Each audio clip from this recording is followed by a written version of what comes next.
Have you ever listened, not to the noise of the world, but to the silence that holds it all? What does that silence say about the life you are living? For so long, you have been navigating a cacophony, a relentless storm of information, of opinions, of demands, a river of digital light and endless scrolling that promises connection, but so often leaves a residue of emptiness. You have become an expert navigator of this noise, a skilled actor on a stage you did not design, speaking lines from a script you do not remember writing. And there is a weariness that comes with this performance, isn't there? It is not the simple fatigue of the body after a long day's work, but a deeper, more pervasive exhaustion. It is the exhaustion of the soul from holding up a mask, the strain of pretending to be satisfied with a life that feels one size too small. There is an invisible hunger, a quiet ache that no promotion, no purchase, no external validation seems to quell. It is the quiet suspicion that you are living a life adjacent to your own, a spectator to your own becoming. This, right here, is not another voice to add to the chaos. This is not another demand on your attention. Think of this instead as an invitation to step out of the roaring river and onto the quiet bank, to enter a space that has been waiting for you, a sanctuary built not of stone and wood, but of stillness, right in the center of your own being. For the next while, let the world outside continue its frantic spin. Your only task is to be here, to listen, and to begin the most essential journey you will ever take. The journey back home, to the self that waits patiently beneath the noise. And so, we begin. We begin with the quietest, yet most violent phenomenon of the inner world, the silent scream. You know it intimately. It is the invisible force that lives behind your calm smile. It is the frantic energy that thrums beneath your capable hands as you answer another email, attend another meeting, or nod politely in a conversation that feels utterly alien to your soul. It is the soundless vibration behind the words, "I'm fine, just tired," a statement that has become the great, gentle lie of our time. On the surface, you are a portrait of composure, a still lake at dawn, reflecting the sky, unruffled, serene. You have perfected this stillness. You have learned that the world rewards a placid surface. It is safe. It is manageable. It does not ask uncomfortable questions. But beneath that surface, a storm rages. A tectonic shifting of unmet needs, of unwept tears, of unspoken truths. This is the origin point of the scream. It is not a sound that ears can hear. It is a pressure, a profound, persistent pressure in the chest, a tightening in the throat, a knot in the pit of the stomach. It is the scream of the person you were meant to be, trapped beneath the person you have become. This scream is born in the chasm between two worlds, the world you show and the world you feel.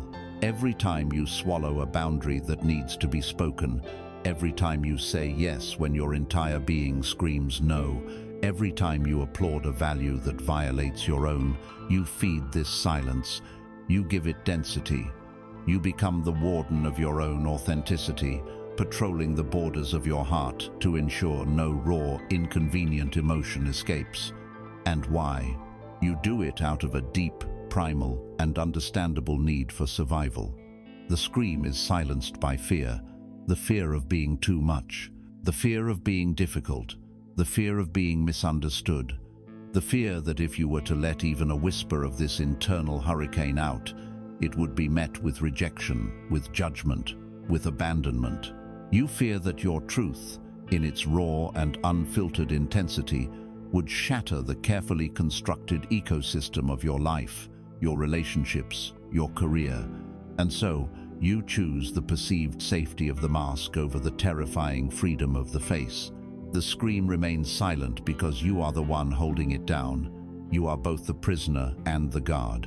This is a lonely and exhausting occupation. It drains your life force more than any physical labor ever could, because it is a war waged against the self. But what if you were to reconsider the nature of this scream?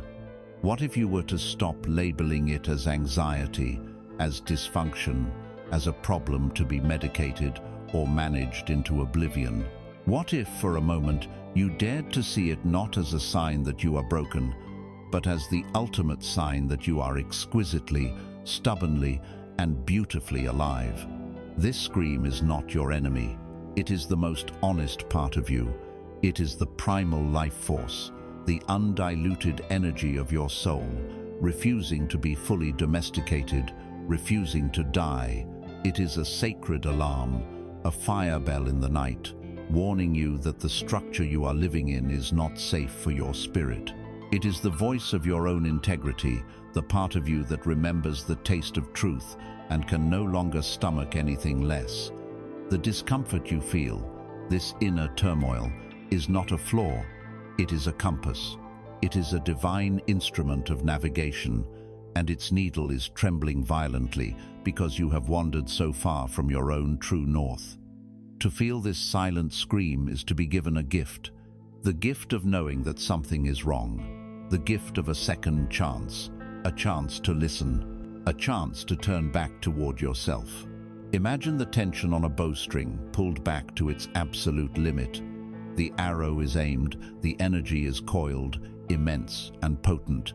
The silent scream is this tension. The world tells you to release the arrow at a target someone else has chosen, to let it fly towards success, towards approval, towards normalcy. But the scream is the wisdom of the bow itself, holding that tension, knowing that the target is wrong. It understands that to release your energy in a direction that is not true is a greater violence than holding the tension. The scream is the sound of a seed breaking open underground. It is a violent, necessary act, unseen by the world, but without which no growth is possible. It is the immense pressure that forges a diamond from carbon. It is not chaos to be feared. It is concentrated, creative potential. It is the raw material of your own becoming, waiting for your attention, waiting for your permission to transform. It is power that you have mistaken for pain. So how do you begin to listen? How do you approach this caged, terrified, powerful thing within you? Not with force, not with analysis. You approach it with the simple, revolutionary act of stillness. This is your first practical step on this journey. It requires no equipment, no special location, only a small offering of time. 3 minutes, that is all. Sometime today, give yourself the gift of 3 minutes. A small pocket of time carved out from the day's obligations. A private appointment with your own soul. Find a place where you will not be interrupted. The car, a bathroom stall, a quiet corner of your home. It does not need to be perfect. Close your eyes if that feels comfortable. Take one deep breath, and as you exhale, release the role you have been playing. Let the mask fall to the floor, and then ask the question gently, as you would to a frightened child, what am I truly feeling right now beneath everything else? Do not search for an answer with your mind. Do not try to label it or create a story around it. Your only task is to listen with your body. Where is the feeling located? Is it the pressure in your chest, the heat in your face, the hollowness in your stomach? Simply be with it. Give that sensation your full, undivided, and compassionate attention. You are not trying to fix it. You are not trying to make it go away. You are simply saying to it, after a lifetime of ignoring it, I see you, I feel you. You are allowed to be here. In these 3 minutes, you are doing something radical. You are ending the war. You are calling a truce. You are giving the silent scream the one thing it has always craved, a witness. At first, it may feel uncomfortable. The scream, now that it has your attention, might even seem louder. Stay with it. Breathe into it. Hold your own hand, metaphorically. Your presence is the medicine. Your attention is the alchemy. When you begin this practice, something miraculous happens over time. An energy that was once trapped, frantic and destructive because it was suppressed, begins to soften when it is met with acceptance. Acknowledgement is release. The scream, once it has been heard, no longer needs to be so loud. The pressure begins to lose its sharp edges. It transforms from a scream of panic into a whisper of guidance. It starts to speak to you in a new language, not of anxiety, but of information. It will tell you which conversation felt false. It will tell you which person drains your energy. It will tell you which task, however important it seems, is starving your spirit. It becomes your most trusted advisor. This small practice of listening is the beginning of all true change. It is how you begin to reclaim your energy from the performance of a lifetime and redirect it towards the creation of a life that is true. This inner voice, this sacred discomfort, has been there all along, waiting patiently. Now you have heard it. Perhaps for the first time, you have felt its texture, its temperature, its raw and honest presence. You have given it the dignity of your attention. And so, having finally heard the echo of this silent scream, we are led to the next, most crucial question. If there is an echo, there must be a room. If there is a scream, there must be a chamber that contains it. Who built this room? Who designed the architecture of this suffocating silence? We must now turn and look at the blueprints. We must become the archaeologists of our own confinement. We heard the scream in the silent room, and we had the courage to listen. Now, we must do something even braver. We must turn on the light. In the darkness, the room felt like a dungeon, a cell crafted by external forces, a fate imposed upon us by a cruel and indifferent world. We imagined wardens at the door, society as the architect, our past as the unshakable foundation. We braced ourselves to see the grim reality of our imprisonment, but as the light flickers on, as our eyes adjust to this newfound painful clarity, we are met with the most profound and terrifying revelation of the spiritual journey. There are no guards. There are no steel bars. There is no one here but us. We are standing in the center of the room, and in our hands we are holding the blueprints. We are, and have always been, the architect of our own cage. This realization lands like a shockwave. At first, it brings a wave of self-recrimination, a flush of shame. How could I have done this to myself? But stay with it. Look closer. This is not a moment for blame. It is the moment your power is handed back to you. For if you were the architect of the prison, then you, and only you, have the power to dismantle it. Look at the walls. They are not made of stone or steel. They are constructed from something far more resilient, far more insidious. They are made of thoughts. They are built, brick by brick, from the beliefs you have held about yourself for so long that you mistake them for your own identity. Each brick has a name. One is called, I am not good enough. Another is, I am not worthy of love. A whole section is built from, I am not smart enough, not disciplined enough, not brave enough. Look how neatly they are stacked, one upon the other, creating a structure that seems impenetrable. And what holds these bricks together? What is the mortar that gives this invisible cage its terrible strength? It is the simple, devastating phrase, I can't. I can't leave this job. I can't start that business. I can't end this relationship. I can't speak my truth. I can't risk failure. Each I can't is another layer of mortar, sealing the bricks of I am not into a formidable wall of impossibility. And every cage is built from a master plan, a blueprint you consult every single day without realizing it. This blueprint is the core story you tell yourself about your life. A story that may have been written in childhood. A story composed of a few careless words from a parent, a painful comparison to a sibling, a failure in school. The story might be, I am the kind of person who always has bad luck, or success is for other people, not for me, or My family has always been this way, and so I must be too. This story becomes your operating system, running in the background of every choice, filtering your perception of reality, ensuring that you never see the evidence that might contradict it. You become a brilliant lawyer, gathering proof for your own prosecution, arguing tirelessly for your own limitations. Why? Why would a being of infinite potential engage in such an act of self-confinement? The answer is paradoxical and deeply human. We do it for safety. The cage, for all its suffocation and misery, is familiar. The pain it causes is a known quantity. We have adapted to its dimensions. We know its every corner. We are experts in the particular brand of suffering it provides. Freedom, on the other hand, is the vast, terrifying, and unpredictable expanse of the open sky. It demands something of us that the cage never does: absolute responsibility. Inside the cage, we can blame the bars. We can rail against our confinement. We are the noble victim of circumstance. But outside the cage, there is no one to blame. There is only the wind, the sun, and the terrifying, exhilarating burden of choice. And so, a part of us clings to the cage.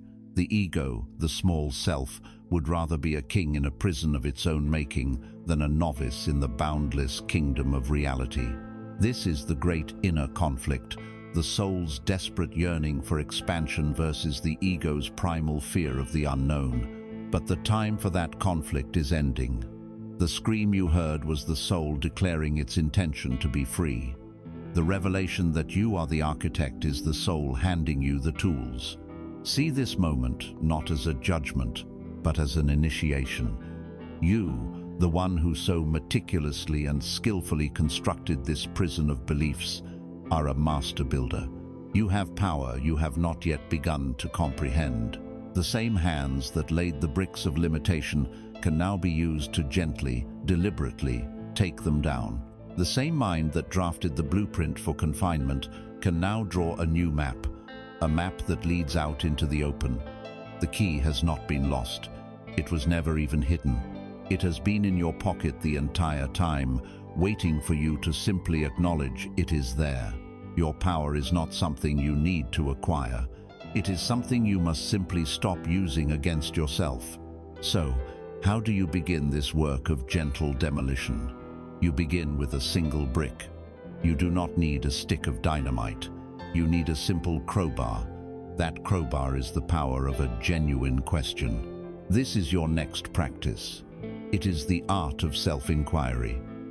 The next time a wall appears in your path, the next time you hear that familiar internal voice say, "I can't," or "I am not," you must stop. Do not accept it as fact. Do not let it pass unchallenged. Instead, pick up your crowbar and gently insert it into the space between the thought and reality. Ask it a question. The first question is this: is that thought absolutely, 100% true? Take the belief, "I am not a creative person." Is that 100% true? Have you truly never, in your entire life, had a single original idea, solved a problem in a novel way, or arranged something in a manner that was pleasing to you? The absolute nature of the belief begins to crumble under the weight of honest inquiry. Then you ask the second question: where did I learn this belief? Whose voice is this really? As you listen quietly, you may be surprised. The voice that claims you are not creative may sound suspiciously like a dismissive art teacher from the 3rd grade. The voice that tells you that you are not worthy of financial abundance may have the tone of a parent who struggled and worried constantly about money. You realize you have mistaken these old recorded echoes for a live broadcast of the truth. These are not your beliefs. They are inherited conclusions you have never consented to. The third question is the most powerful. Who would I be, and what would I do if I did not have this thought? Imagine it. Feel it. What would your life look like if you were to operate from the opposite belief? I am a deeply and uniquely creative being. What would you try? What would you dare to do? In that moment of imagining, you are not just thinking a new thought, you are creating a new reality. You are laying the foundation stone for a new home, one without walls. This practice is not about arguing with yourself, it is about creating space. The moment a belief is questioned, it loses its power. It is demoted from an unshakable law of the universe to simply a perspective, an option, a cloud passing in the sky of your awareness. And in that space, you are free. You are creating doubt in the foundation of the cage, and that is all that is needed. A single crack of light is enough to prove that the wall is not solid. A single brick pried loose is enough to prove that you are not powerless. This is the work. It is quiet. It is internal. It requires no audience. It is the most profound rebellion you will ever stage, a rebellion against the tyranny of your own unexamined mind. As you begin this sacred work, this gentle demolition, you will start to notice something about the materials. These bricks, these stories, these beliefs, they feel old. They are covered in the dust of another time. The pain they carry is not fresh. It is the chronic, familiar ache of a wound that has never properly healed. The fears that serve as the mortar were not mixed today. They are relics, artifacts from a past you thought was over and done with. You realize with a startling clarity that the cage you inhabit today was not built today. It was constructed years ago, and you have simply been maintaining it. The materials for your confinement were all quarried from the same vast, dark and powerful mine. They were dragged, piece by heavy piece, from the deep and winding river of yesterday. And to truly dismantle the structure, to truly step out into the light, we cannot simply work on the walls. We must now turn and face the source of the stone itself. We must face that river. We have stood in the light of our own awareness and recognized ourselves as the architect of the cage. We have traced the blueprints and seen that the walls are made of our own beliefs. And now, as we examine the materials, we find they all come from a single source, a vast and powerful force that runs through the very center of our lives. We must now turn and face it. The river of yesterday. For some, it is a raging torrent, a chaotic flood of trauma and regret that threatens to pull them under with every memory. For others, it is a slow, murky stream, thick with the sludge of unspoken resentments and quiet disappointments. For still others, it is a river frozen solid, a landscape of suspended grief that has numbed the heart for decades. The form is unique to you, but its function is universal. The river of yesterday is meant to flow behind you, but you have been living in its waters, mistaking its current for the whole of the ocean. You do not live in the present moment. You think you do, but you do not. You live in a house built on the riverbank, and every window you look through is stained with the river's water. You see a present opportunity, but the glass is stained by a past failure, and so the opportunity looks like a threat. You meet a new person who offers kindness, but the window is smeared with the residue of a past betrayal, and so their generosity appears suspicious, their motives impure. Your nervous system, that faithful primal keeper of your safety, does not distinguish between a vivid memory and a current reality. When the ghost of a past pain appears, your body reacts now. Your heart beats faster now. Your palms sweat now. The past is not a collection of dusty photographs in an album. It is a living, breathing entity within you, an active force that is continuously hijacking your present and dictating your future. The body keeps the score, and it is playing a song that was composed long ago. And here lies a difficult and sacred truth. We are not merely victims of this river. We are, in some strange way, devoted to it. A part of us clings to the debris floating by. We hold on to our grievances like life rafts, because without them, we fear we might dissolve. Our stories of survival, our narratives of being wronged, our catalogue of regrets, these things have become the pillars of our identity. I am the one who was abandoned. I am the one who failed at that crucial moment. I am the one who survived that terrible ordeal. These stories, while painful, give us a sense of self, a character to play in the drama of life. To let go of the pain can feel like a profound identity crisis, a terrifying annihilation of the self. Who are you without your defining wounds? Who are you without the familiar weight of your history? This unconscious attachment to our suffering is the river's most powerful undertow. It is the force that pulls you back into the cold water just when you think you have finally kicked your way to the shore. The known pain of the river feels safer to the ego than the unknown freedom of the land. But the promise of this journey is that you do not have to fight the river. The fight is what exhausts you. The attempt to dam it, to reverse its flow, to pretend it isn't there. This is a battle you can never win. The past happened. The water has already flowed.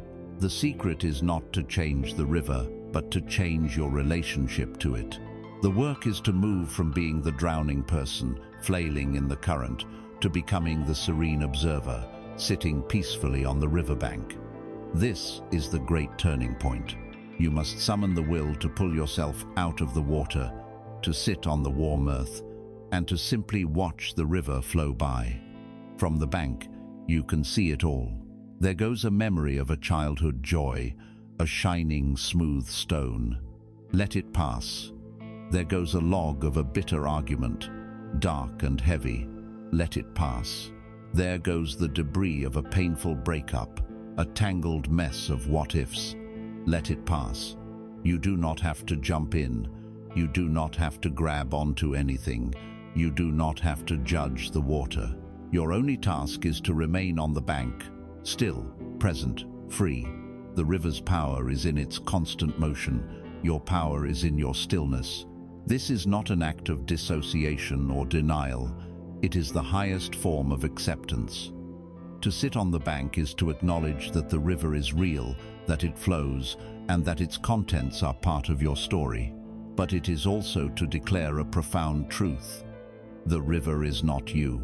You are the awareness that perceives the river. This shift in identity, from the contents of the stream to the consciousness that witnesses it, is the very essence of liberation. It is from this stable ground, this sacred bank of the present moment, that you can finally begin to heal. To help you make this shift tangible, to signal to the deepest parts of your being that you are choosing a new way, we will engage in a ritual. A ritual is a physical act that gives weight and form to a spiritual intention. Do not try to release the entire river at once. That is overwhelming. The river will release itself in its own time. Your task is to simply let go of one thing you have been clutching. Choose one piece of debris from the stream, a specific regret, a specific resentment you hold against another, a specific failure for which you have never forgiven yourself. Now, find a piece of paper and a pen. Write it down. Do not edit or censor yourself. Pour the raw, undiluted story onto the page. Write the anger, the shame, the sadness. Give the ghost a body of ink. Once it is written, read it aloud or to yourself. This is the courageous part. Allow yourself to feel the emotions that arise, but with a new intention. You are not reliving the pain. You are bearing witness to its echo. You are honoring the part of you that went through it. As you feel it, perhaps for the last time with such intensity, offer it a strange and radical courtesy. Thank it. Thank the regret for the lesson in caution it taught you. Thank the betrayal for the lesson in discernment. Thank the failure for the lesson in humility. Acknowledge its role in your story as a harsh but necessary teacher. You are not condoning the pain. You are harvesting the wisdom from it so that you no longer need to carry the raw event. And now, the final act, the physical release. Take the paper and destroy it in a way that feels meaningful to you. You can burn it safely, watching the smoke rise, visualizing the energy of that memory returning to the neutral universe. You can tear it into the smallest possible pieces and let the wind scatter them. You can go to a river or the ocean and let the paper dissolve into the water, a symbolic returning of the story to the great flow. As you perform this act, state your intention, either silently or aloud. I have carried you long enough. I release you now with gratitude. You are no longer mine. I set myself free. Feel the shift in your body, a lightness in your chest, a release of tension in your shoulders. You have just performed a sacred act of alchemy. You have taken a piece of the past and consciously, deliberately let it go. As you practice this, as you learn to rest on the bank and allow the river of yesterday to flow without you in it, a new space opens up within you. It is a quiet, clear space. And in this newfound stillness, you begin to see something with a startling and uncomfortable clarity. The person you were, the identity you were so fiercely protecting by clinging to your past wounds and grievances, begins to look unfamiliar. That character, forged in the fires of old pain, defined by the narrative of survival, you begin to suspect that it is not the real you. It is a construct, a beautiful, tragic, and incredibly detailed suit of armor you built to navigate the river. But you are no longer in the river. You are on the shore, and the armor is heavy. You begin to realize that what you have been showing to the world, the face so deeply etched with the lines of your history, may not be your true face at all. You begin to wonder if, for all these years, you have been desperately protecting a mask that you have mistaken for your own skin. A mask that now, finally, standing on the solid ground of the present moment, you may be ready to gently and lovingly remove. You stand on the bank of the river, the cold water of yesterday no longer clinging to your skin. A new quietness pervades. In this stillness, you catch your reflection in the calm surface of the present moment, and for the first time, you truly look. The face that stares back is familiar, yet strangely foreign. It is a collage, a careful assembly of every role you have ever played, every wound you have ever nursed, every expectation you have ever tried to meet. The lines of determination were etched there by a demanding career. The soft sadness in the eyes is a souvenir from an old heartbreak. The forced smile is a relic from 1,000 social gatherings where you felt like an imposter. And in a flash of chilling insight, you understand, this is not your face. This is a mask. A masterpiece of social engineering, exquisitely crafted and painstakingly maintained, that you have worn for so long you have forgotten the feeling of your own skin. This mask is known by many names. Psychologists call it the ego. Spiritual traditions call it the false self.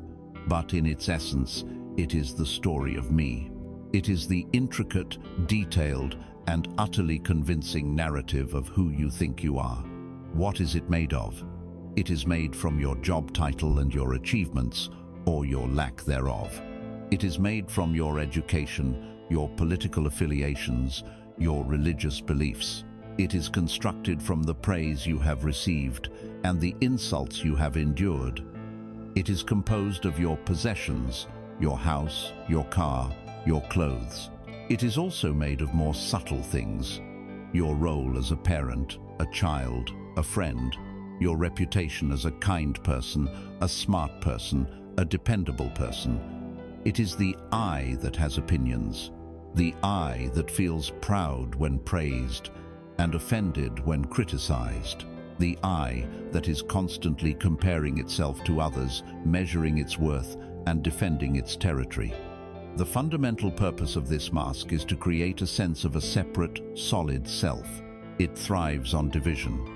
I am this, which means I am not that. I am better than, or worse than. My group versus your group. It is a fortress built in the middle of an open field, creating an artificial inside and outside, and then spending a lifetime defending the walls. And this fortress, this mask, is in a constant state of conflict with the truth of your being. The mask is perpetually insecure because it knows on some deep subconscious level that it is a fraud. And so, It is perpetually hungry. It feeds on external validation. It craves attention, praise, and recognition like a starving man craves bread. It needs to be seen, to be acknowledged, to be proven right. It thrives on drama, conflict, and problems because these things reinforce its sense of importance and existence. Its greatest fear is to be ignored, to be unseen, to be a nobody. The dissolution of the mask feels like death to the ego.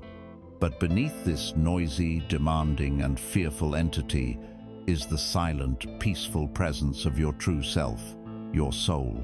The soul does not need validation, for it knows its own infinite worth is intrinsic and unchangeable. The soul does not desire conflict, it desires connection. It is not nourished by praise, but by love, by stillness, by beauty.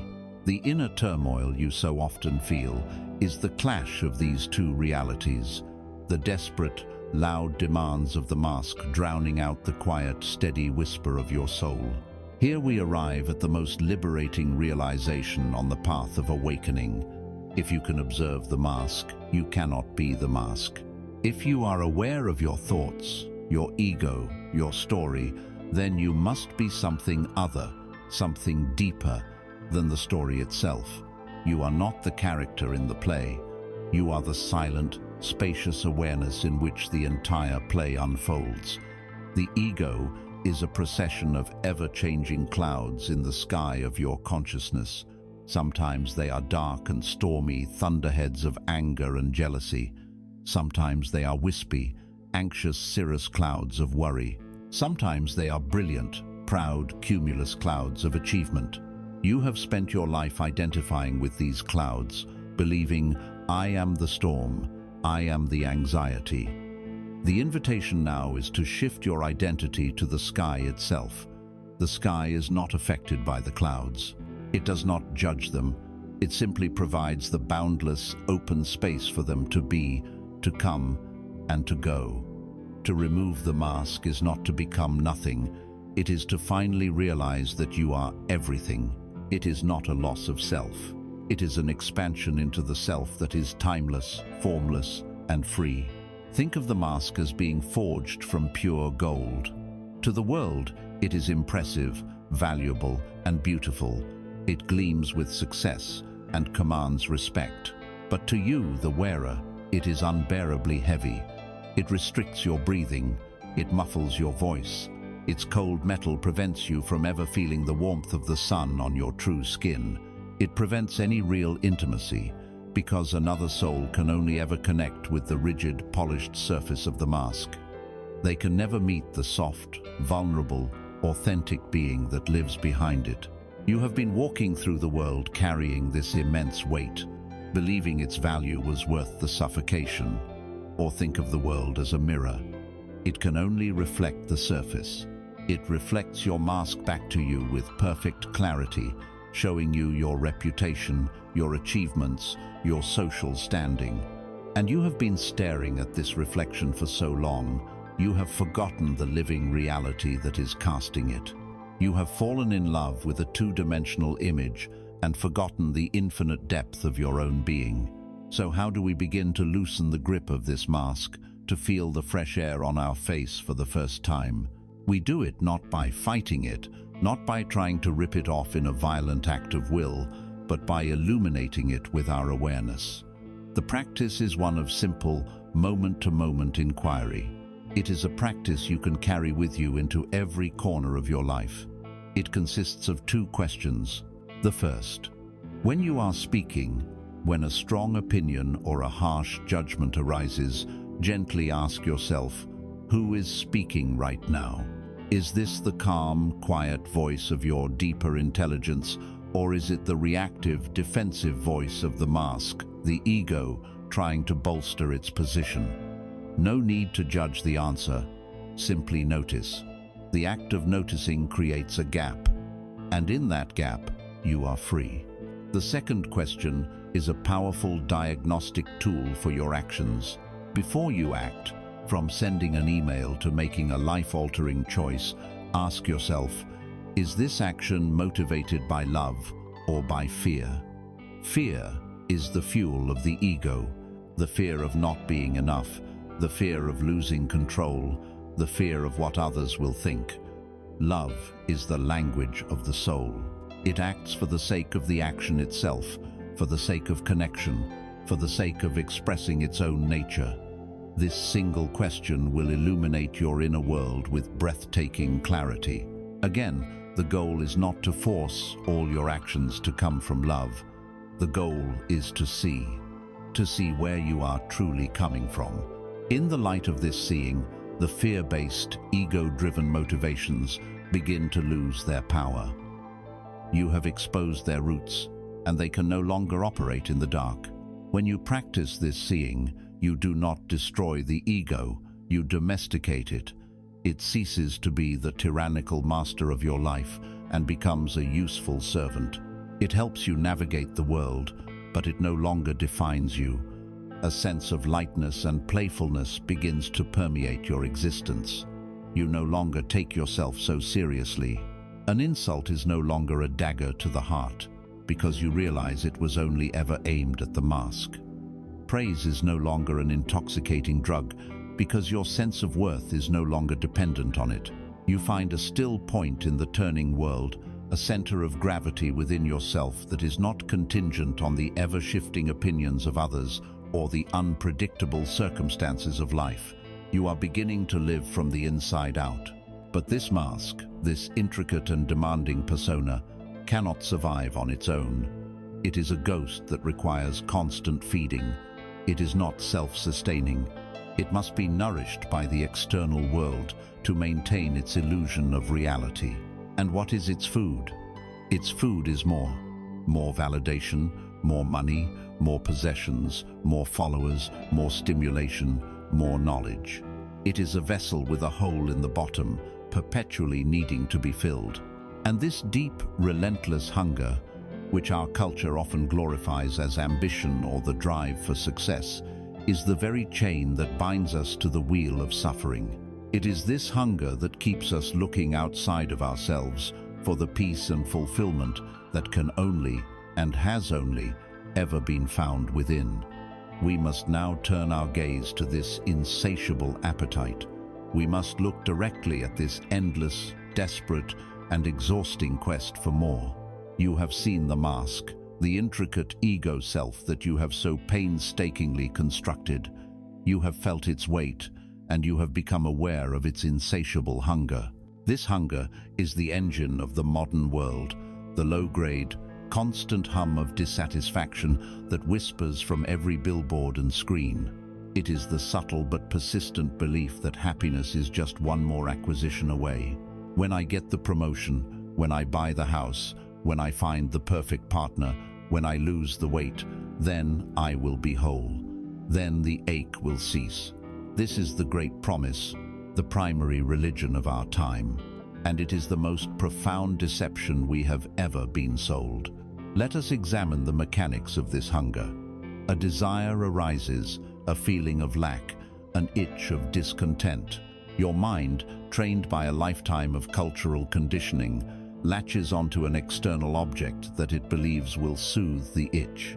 A new phone, a luxury vacation, a piece of clothing, a new follower on social media. You then enter a state of striving. You work, you plan, you chase. The object of desire occupies the center of your mental landscape, promising a future state of bliss. Finally, you attain it. You make the purchase, you get the praise, you go on the trip. And for a moment, there is a flicker of pleasure, a brief, fleeting sense of satisfaction. The ego has been fed, the hunger is momentarily sated, but then, almost immediately, a strange thing happens. The pleasure fades, the novelty wears off. The beautiful object becomes just another thing you own, and the silence that returns is not the silence of peace, but the silence of an even deeper emptiness. The ache is still there, and so the hungry ghost of desire, the restless ego, begins to scan the horizon for a new target, a new promise. The cycle begins again. This is the hedonic treadmill. You are running with all your might, acquiring all the things you were told would make you happy, only to find you are in the exact same place emotionally, just with more possessions and a deeper sense of exhaustion. The inner conflict here is immense. On one hand, you have the full force of the world screaming at you that this next thing will be the one. Every advertisement is a sermon on the gospel of external salvation. Every curated life on social media is a testament to the power of possessions and experiences to create a perfect existence. To doubt this is to doubt reality as it has been presented to you. Yet on the other hand, you have the undeniable first-hand data of your own life. You have a lifetime of evidence proving that the promise is false. You got the things, you achieved the goals, and you are still here with the same restless heart, the same quiet desperation. To trust your own inner experience over the deafening roar of the collective hypnosis is a terrifying act of rebellion. It is to admit that the game you have been playing, perhaps your entire adult life, is fundamentally unwinnable. It is to realize that you have been trying to quench a spiritual thirst with material water. And here is the core message, the truth that can set you free. The external world can fill your home, your garage, and your calendar. It can provide endless distraction and temporary stimulation, but it cannot and will never fill the void in your soul. That void is not a lack of things, it is a lack of self. It is a space inside you that is shaped precisely like your own authentic presence, and only that presence can fill it. The hunger you feel is not for a new car, it is a hunger to feel truly alive. The desire for a bigger house is not about square footage, it is a desire for a sense of inner spaciousness and peace. The craving for another person's approval is a craving for your own self-acceptance. You have been misinterpreting the signals for years. You are experiencing a profound homesickness for your own being, and you have been trying to cure it by redecorating the house. Imagine you are a castaway, adrift on a vast ocean, dying of thirst. You are surrounded by water, an infinite expanse of it. In your desperation, you cup your hands and take a deep drink from the sea. For a fleeting moment, the coolness in your throat feels like salvation. But it is an illusion. The salt in the water immediately begins to dehydrate your cells, and a short while later, your thirst returns with a new, agonizing intensity. Delirious, you drink again and again, each time believing this will be the drink that saves you, and each time driving yourself closer to death. This is the perfect metaphor for seeking fulfillment in the world of form. Each achievement, each purchase, each fleeting pleasure is a mouthful of salt water. It promises to quench, but it only deepens the fundamental thirst of the soul. Meanwhile, you have forgotten that every human being is born with a small, hidden spring of pure, fresh water within them. This spring is your own consciousness, your own silent awareness, your own presence. You have been dying of thirst while sitting on the source of all water. The antidote, then, cannot be to drink more salt water. The antidote must be a radical act of renunciation. Not a renunciation of the world, but of the false promise of the world. This is the practice of conscious subtraction, a form of minimalism that goes far deeper than decluttering your closet. It is about decluttering your desires. This is the practice. The next time you feel the powerful, urgent pull to acquire something non-essential, something to quell the itch of boredom or lack, recognize it as a spiritual alarm. Do not condemn it, do not shame yourself. Simply see it for what it is, a signal of your soul's thirst. Then, pause. Instead of immediately acting on the impulse, redirect the energy. If you were about to spend an hour online shopping, consciously choose to spend that hour in a different currency. The currency of presence. Go for a walk without your phone. Sit by a window and watch the clouds. Put on a piece of music and do nothing but listen. Lie on the floor and feel the rhythm of your own breathing. If the object of your desire had a monetary value, Take that amount of money and put it in a jar, a symbolic offering to your own liberation. What you are doing is conducting an experiment and gathering new data. You are testing a new hypothesis that your inner state of lack can be soothed more effectively by presence than by a purchase. You are teaching your own nervous system that there is another way, a more direct path to the peace you crave. You are learning to drink from your own well. With each conscious act of subtraction, with each desire you meet with presence instead of consumption, you reclaim a piece of your own power. You weaken the chains of the consumer ego and strengthen your connection to your true self. As you walk this path, you discover a new kind of wealth. It is not the wealth of accumulation, but the wealth of appreciation. It is the richness of a quiet mind, the luxury of a moment with no agenda. You begin to notice the priceless treasures that have been around you all along. The intricate pattern of a leaf, the warmth of the sun on your skin, the sound of rain, the comfort of a deep breath. You realize that true freedom is not the power to have anything you want, but the power to not want what you don't need. It is the liberation from the exhausting, endless, and ultimately futile chase.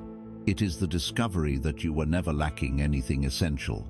This endless pursuit of more has been a frantic flight away from the perceived emptiness within. We have been running, chasing, and accumulating in a desperate attempt to drown out the silence that we fear. The only possible cure, therefore, must be a complete reversal of direction. The healing lies in turning around and walking willingly back into the very silence we have been fleeing. We must journey not outward into the marketplace of the world, but inward into the landscape of the body. And the gateway to this inner kingdom, the first, most loyal, and most powerful anchor that can hold us steady as we begin this new journey, is the simplest, most overlooked, and most profound gift you possess. It is the gentle, rhythmic, and constant miracle of your own breath. You have turned away from the noise of the marketplace, from the endless, exhausting chase for more. You have made the courageous choice to journey inward, to find the wellspring you have been ignoring while dying of thirst. But the inner world can feel like a disorienting and chaotic landscape at first. Where do you place your first step? The answer is not found in a complex philosophy or a secret doctrine. The answer has been with you all along, a faithful, silent companion from your first moment to your last. It is the gentle, rhythmic, and utterly miraculous rise and fall of your own breath. You have taken over 500 million breaths in your lifetime, and you have been unconscious for almost every single one. You have treated this sacred gift as a mere biological function, the background hum of the machine. The time has come to recognize it for what it truly is, the most powerful and accessible spiritual tool you will ever possess. The breath is a master key. It is the bridge between the conscious and the unconscious, the voluntary and the involuntary. You can choose to hold your breath, or you can forget about it entirely and it will continue on its own. This unique duality makes it the perfect gateway between the thinking mind and the feeling body. More than that, your breath is an infallible truth-teller. It cannot lie about your inner state. When you are anxious or afraid, your breath becomes shallow, rapid, and tight. When you are at peace, it naturally deepens and slows. It is a perfect, real-time mirror of your soul. But its most profound and magical quality is this: the breath exists only and always in the present moment. You cannot breathe in the past. You cannot take a breath that is scheduled for tomorrow. Each inhalation and each exhalation is an event that can only occur in the absolute, undeniable reality of the now. Therefore, to bring your full, undivided attention to the sensation of your breathing is to perform an act of incredible power. It is to pull your entire consciousness, like a fish on a line, out of the murky waters of past regret and the foggy skies of future anxiety, and to land it firmly on the solid ground of the only moment that ever truly exists. Of course, the moment you decide to do this, you will meet with resistance. The restless mind, the ego, which thrives on drama, complexity, and constant doing, will find this simple act of observation intolerably boring. This is a waste of time, it will whisper. There are problems to solve, plans to make, things to worry about. It will conjure 1,000 distractions to pull you away from the breath, a sudden itch on your nose, a half-remembered song, a grocery list. The ego does this because it senses a mortal threat. It knows that its very existence, its power over you, is derived from its ability to keep you lost in the labyrinth of thought. In the simple, unadorned stillness of the present moment, the ego begins to dissolve. Your attention to the breath is a light that it cannot withstand, so it will fight. It will call the practice pointless and unproductive. Do not be discouraged by this. This resistance is not a sign of failure. It is a sign that the practice is working. Here is the core message you must understand. To focus on your breath is not a passive or trivial act. It is the first and most fundamental act of rebellion against the tyranny of your conditioned mind. It is a quiet declaration of independence. With each conscious breath, you are taking back your power. You are stating, in the clearest possible terms, that you are no longer willing to be a helpless passenger on the chaotic roller coaster of your own thoughts. You are choosing where to place the spotlight of your attention. You are reclaiming your spiritual sovereignty. Think of your mind as a stormy sea. The winds of circumstance and the waves of emotion can be powerful and overwhelming. For years, you have been tossed about, at the mercy of this inner weather. The breath is your anchor. When the storm rages, you do not need to command the winds to stop.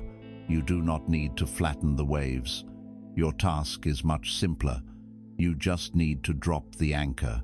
When you drop the anchor of the breath, the storm may continue to howl. The boat of your life may still rock and sway, but you will not be swept away. You will not be lost to the open, terrifying ocean of panic. The anchor connects you to something deeper, something stable and unmoving beneath the turbulent surface. It connects you to the silent, peaceful ground of your own being, which is always present, always calm, no matter how violent the storm on the surface becomes. This deep ground is the now, and your breath is the chain that connects you to it. Let us put this into practice, not as a chore, but as an act of profound self-care. Find a comfortable position, seated on a chair or a cushion. You don't need to contort yourself into any special posture. Simply sit in a way that allows your spine to be upright, but not rigid. Gently, allow your eyes to close. For the first few moments, do nothing at all. Simply be aware of the fact that you are sitting here, breathing. Now, bring your attention to the physical sensation of the breath as it enters and leaves your body. You are not trying to control it, change it, or improve it in any way. You are simply becoming the curious, impartial observer of a natural process. To help you focus, you can choose to rest your attention on one specific spot. Perhaps you feel the sensation of the cool air entering your nostrils and the slightly warmer air as you exhale. Or perhaps you prefer to rest your attention on the gentle rise and fall of your abdomen or your chest. Choose one spot and let your attention rest there as you would rest a butterfly on a flower. Inevitably, your mind will wander. It will be pulled away by a thought, a sound, a memory. This is not a mistake. It is not a failure. It is simply the nature of the untrained mind. The moment you realize your attention has drifted is a moment of victory. In that moment, you have woken up. And what do you do when you wake up? Gently, kindly, and without any judgment, you simply guide your attention back to your anchor, back to the sensation of the breath. That is all. The practice is not about never getting distracted. The practice is the act of returning over and over again. Each time you return your attention to the breath, you are strengthening the muscle of your awareness. Each return is a silent affirmation. I am here, I am present. Start with just 3 minutes. The consistency of the practice is infinitely more important than the duration. 3 minutes every day is far more powerful than an hour once a month. Over time, as you continue this practice, something remarkable will begin to happen. You will start to notice small gaps between your thoughts, moments of pure, unadorned silence. At first, they are fleeting, but they are undeniably there. This space has always existed, but your relentless thinking has obscured it. The breath is the tool that parts the clouds and allows you to experience the vast, clear sky of your own awareness. In this space, there is a profound peace. There is a perspective that allows you to see that your thoughts are just thoughts, transient, impersonal, electrical events in your brain. They are not you, and they are not necessarily true. You are the space in which they arise. The breath is your anchor. It does not eliminate the storm of life, but it holds you steady within it, preventing you from being swept away. It is your most trusted tool for returning, again and again, to the calm depths of the present moment. And it is from this newfound place of stability, from the safety and security of this anchor, that you are now equipped to do a more subtle and profound work. Now that you are no longer lost in the storm, you can begin to look at it with a new, dispassionate curiosity. You are ready to turn your gaze upon the winds and the waves themselves, not to fight them, not to judge them, but simply to watch them. You are ready to become the calm, impartial witness of your own mind, to practice the sacred art of turning the lead of confusion into the gold of wisdom. You are now ready for the alchemy of observation. You are anchored by the breath, held steady in the turbulent waters of your own mind. This stability is not the end of the journey. It is the beginning of the true work. It provides you with a platform, a safe harbor, from which you can now undertake the most subtle and transformative practice of all. From this place of stillness, you can begin to cultivate a second kind of sight, an inner eye that has been dormant for most of your life. This is the eye of the witness, the silent, impartial observer that resides in the deepest part of your consciousness. This is the part of you that has quietly watched every scene of your life's movie, every joy, every sorrow, every triumph, every humiliation without ever being touched or changed by it. It is the awareness that was present before your first thought and will be present after your last. For years, you have been lost in the movie, completely identified with the main character, believing you are the hero, the victim, the one who struggles and strives. The practice now is to remember that you are not the actor on the screen. You are the silent, spacious awareness in which the entire movie is playing. This simple shift in identity is the source of all spiritual freedom, and it is also the source of the ego's greatest resistance. The lifelong habit of your mind is to fuse with its own contents. When a thought like "I'm not good enough" arises, you don't experience it as a transient electrical impulse in your brain. You experience it as a fundamental truth. You become inadequacy. When a jolt of anger surges through your body, you do not perceive it as a temporary wave of energy. You declare, "I am angry," and in doing so, you fuse your entire identity with that fleeting emotion. This unconscious fusion is the root of all psychological suffering. It is what turns a passing mood into a dark identity, a single thought into a lifelong prison sentence. The inner conflict, therefore, is between this powerful gravitational pull of identification and the gentle, liberating act of stepping back. The ego will fight this practice with all its might, for to be observed is to be exposed as an object, not the subject. It is to be demoted from the center of the universe to just another passing phenomenon. This is a terrifying prospect for the false self. But here lies the secret of all inner transformation, the great key to emotional alchemy. You do not need to fight your thoughts. You do not need to suppress your feelings. You do not need to fix, analyze, or even understand them. Your only task is to observe them without judgment. When you allow a raw, painful emotion, be it anger, jealousy, fear, or grief, to simply exist within the open, loving, and non-judgmental space of your witnessing awareness, a miracle occurs. Your awareness acts like sunlight. These dark, tangled knots of energy, which thrive in the darkness of unconsciousness, cannot long survive the full light of your compassionate attention. They begin to unravel, to soften, to lose their charge, all by themselves. You do not do this. You simply provide the conditions for it to happen. This is the great alchemy. You, the alchemist, do not create the gold. You simply create the perfect, sealed vessel, the container of your unwavering presence in which the base metal of raw, painful emotion can naturally transmute into the gold of peace, wisdom, and compassion. Let us revisit the metaphor of the sky and the clouds. Previously, you learned that you are the sky, not the passing clouds of thought and emotion. Now, we must study the nature of the sky itself. The sky does not argue with the storm clouds. It does not try to push them away. It does not feel personally offended by their darkness, nor does it cling to the beautiful wispy clouds of a sunny day, trying to prevent them from moving on. The sky's power is in its boundless, unconditional acceptance. It allows everything to be as it is, to arise and to pass away in its own time. Its nature is spaciousness. Its essence is peace. Your witnessing awareness is this sky. To practice this alchemy is to learn to embody the qualities of the sky in the face of your own inner weather.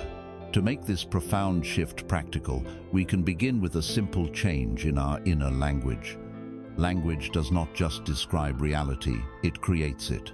The habitual way we speak to ourselves reinforces the fusion with our thoughts and emotions. The practice is to introduce a new syntax, a new way of framing your inner experience that creates space. The next time a strong emotion arises, let's say anger, notice the immediate, habitual thought, "I am so angry." This is a statement of total identification. Now, catch it, and gently, internally, rephrase it. Try saying to yourself, "I am aware of the sensation of anger arising in my body." Or more simply, "There is anger here. Can you feel the difference?" It is subtle, but it is monumental. In the first statement, I and angry are one and the same. In the second, there is an I, the observer, and there is anger, the observed. A space has been created. In that space lies your freedom. You are no longer the wave. You are the deep, silent ocean that is aware of a wave passing on its surface. Begin this practice with small, everyday irritations. The frustration of waiting in a long line. The annoyance of a car cutting you off in traffic. Instead of collapsing into the feeling, just note it. Ah, there is impatience. Awareness is noticing the energy of frustration. By practicing with these minor emotional waves, you build the muscle of disidentification. You are training yourself so that when a larger, more powerful wave of grief or fear inevitably comes, you will have the strength and the skill to remain the calm, steady ocean, able to hold the wave without being capsized by it. You are no longer a victim of your own emotional landscape. You are its calm and compassionate steward. The ultimate result of this practice is the birth of true freedom.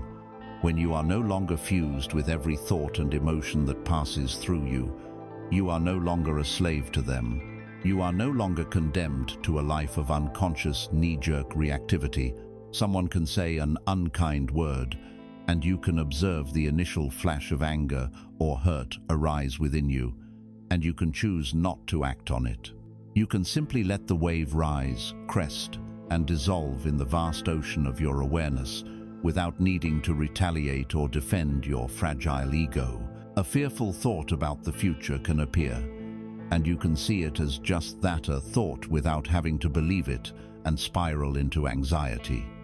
You discover a space between stimulus and response, and that space, as the wise have said, is where your growth and your freedom lie. This sacred art, this inner alchemy of observation, is the key to unlocking a peace that is not dependent on your life being perfect. It is a peace that can coexist with sadness, with anger, with fear.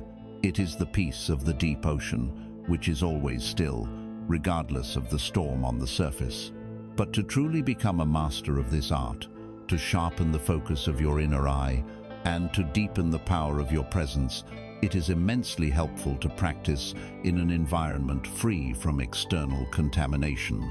The constant noise and distraction of the world is a relentless invitation to forget your true nature as the silent witness. It endlessly tempts you to get lost in the movie again. To hone this skill, we must be willing to consciously step away from the noise. We must find the courage to enter the one place where the observer can be heard above the clamor. We must journey into the great, terrifying, and profoundly healing expanse of the desert of silence. You have learned to anchor yourself with the breath, and from that stability, you have begun the sacred work of observation. You have started to see that you are the sky, not the passing clouds. This is the foundation. But to truly deepen this practice, to become a master of the inner world, you must now create the optimal environment for this seeing. The alchemist cannot work in a contaminated laboratory. The astronomer cannot see the stars from the heart of a brightly lit city. And you, the seeker of truth, cannot hear the subtle whispers of your soul over the deafening roar of the modern world. We must now turn and face the thing we have been trained our entire lives to avoid. We must learn to enter and to befriend the vast and potent territory of silence. Silence, in our culture, is not seen as a presence, but as an absence, an awkward pause in a conversation, an empty space that must be immediately filled with sound, with music, with podcasts, with chatter. We have become profoundly phobic of quiet. Observe yourself. The moment you get into the car, you turn on the radio. The moment you put on your shoes for a walk, you reach for your headphones. You cook with the television on. You work with music playing. You fill every crack and crevice of your life with noise. This is not a casual preference. It is a deep, systemic addiction, an unconscious and frantic escape. But what, exactly, are we running from? We are running from ourselves. We are running from the fact that when the external noise stops, the internal noise becomes unbearably loud. The anxieties we have successfully suppressed, the uncomfortable truths we have ignored, the sorrow we have not allowed ourselves to feel, they all wait for us in the silence. We fear that if we stop the endless stream of input, we will be forced to confront a terrifying inner void, a profound emptiness we suspect lies at our core. We fear that in the silence, with nothing to do, nothing to consume, nothing to react to, we will discover that we are not who we think we are. And this confrontation is something the ego will do almost anything to prevent. The inner conflict, then, is between the soul's deep and ancient craving for stillness and the ego's modern, frantic addiction to stimulation. When you first consciously choose silence, your nervous system, conditioned for constant input, will rebel. You will feel a powerful restlessness, an almost physical itch to reach for your phone, to turn something on, to distract yourself. This is the withdrawal. This is the caged animal of your mind rattling its bars, demanding its usual fix of noise. But beneath this surface agitation, there is another part of you, a deeper, wiser self that recognizes silence as its native language. It is the part of you that feels a sense of relief, of coming home, when the world finally goes quiet.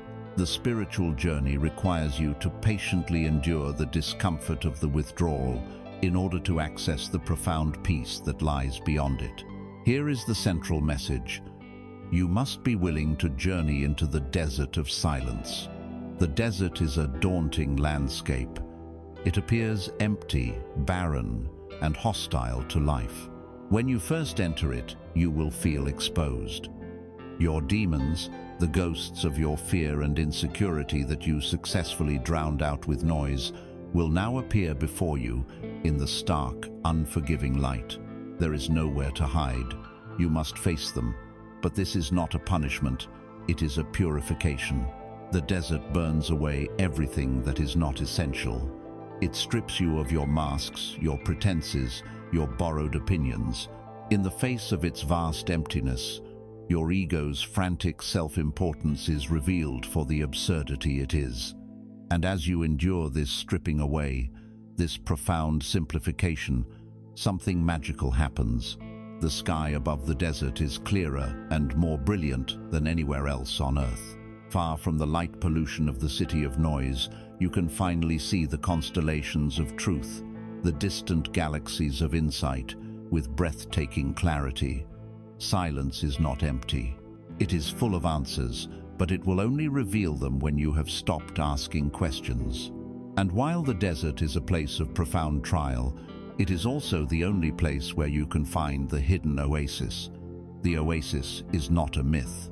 It is the wellspring of your own being, the cool, clear water of your own silent presence. But you cannot get there by a comfortable road. You must earn it by crossing the arid sands of your own restlessness. You must be willing to be alone, to be bored, to be with the raw, unvarnished reality of your own consciousness. The journey through silence is the pilgrimage to the oasis of the soul. How do you begin this formidable journey? You begin with small, manageable steps. You do not need to book a 10-day silent retreat tomorrow. You simply need to begin weaving what we will call pockets of silence into the fabric of your daily life. The first and easiest place to start is your commute. Make a conscious choice to drive to and from work without the radio, without a podcast, without an audiobook. Just drive. Listen to the sound of the engine, the rhythm of the tires on the road. Be with yourself. The second is the unplugged walk. Go for a walk, even for just 15 minutes, and leave your headphones at home. Listen to the world, the birds, the wind, the distant traffic, your own footsteps. Feel the air on your skin. Allow your senses, which have been dominated by your ears, to fully open. The third and most direct practice is the 10-minute sit. This is the heart of the training. Find a quiet room, set a timer for 10 minutes, and just sit. No phone, no book, no music, no meditation app, just you and the ambient sound of the room. Your mind will go wild. You will feel an intense urge to get up, to do something productive. Your only task is to honor your commitment. Just stay. Witness the restlessness, witness the boredom, witness the urge to flee. By simply staying, you are rewiring your brain. You are teaching it that silence is not a threat. You are proving to yourself that you can survive without constant stimulation. As you make silence a regular part of your life, it will cease to be an enemy and become your most trusted friend, your wisest counselor. A profound shift will occur. You will find that clarity emerges not from thinking harder, but from thinking less. The solutions to your problems will begin to arise spontaneously in the quiet spaces you create. You will begin to distinguish your own authentic voice, your intuition, from the cacophony of shoulds and have-tos you have internalized from the world. Your experience of life itself will become richer. Food will taste better because you are not distracted. Sunsets will be more vibrant because you are truly seeing them. You will find a new depth in your relationships because you are able to offer the rare and precious gift of your full, silent, and undistracted presence. This courageous journey into the desert of silence is a profound act of cleansing. The winds of stillness blow away the dust of 1,000 second-hand opinions.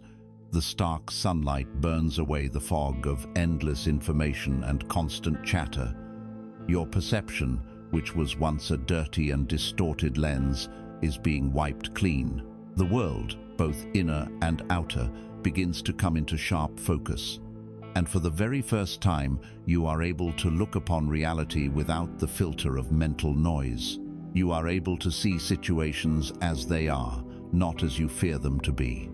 You are able to see people as they are, not as your judgments project them to be. You are able to see yourself as you are, stripped bare of all stories.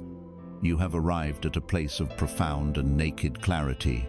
You are now looking into the clean, untarnished, and perfectly honest mirror of reality. You have walked through the desert of silence and arrived in a place of stark and beautiful clarity. The constant noise, both internal and external, has subsided, and for the first time, you can perceive the world without the distorting filter of endless chatter. Your perception is now like a clean, polished mirror. And this mirror shows you one thing with perfect, unwavering honesty: reality as it is. Not as you wish it were, not as you fear it might be, not as you were told it should be, but simply as it is. And now you face the most fundamental choice of your spiritual life. Will you accept the reflection in the mirror, or will you spend the rest of your days arguing with it? For most of our lives, we are engaged in a constant, exhausting, and utterly futile war with reality. Our suffering does not arise from the facts of our lives, but from the gap between those facts and our story of how they should be. It is raining, and our mind insists, "It shouldn't be raining, I had plans." Someone criticizes us, and our mind protests. "They shouldn't have said that, it's not fair." We feel a pang of sadness, and our mind decrees, "I shouldn't feel this way, I should be happy." Each should and shouldn't is a declaration of war on what is already true. It is an act of profound arrogance against the universe. This internal war is the source of all our stress, our anger, our resentment, and our anxiety. It is the friction between the unchangeable what is and the demanding what I want that generates the heat of our psychological pain. We believe we are fighting the circumstances, but we are only ever fighting our own thoughts about them. It is crucial to understand what accepting reality means and what it does not mean. Acceptance is not resignation, it is not passivity, it is not condoning or approving of a negative situation. Resignation is a state of victimhood.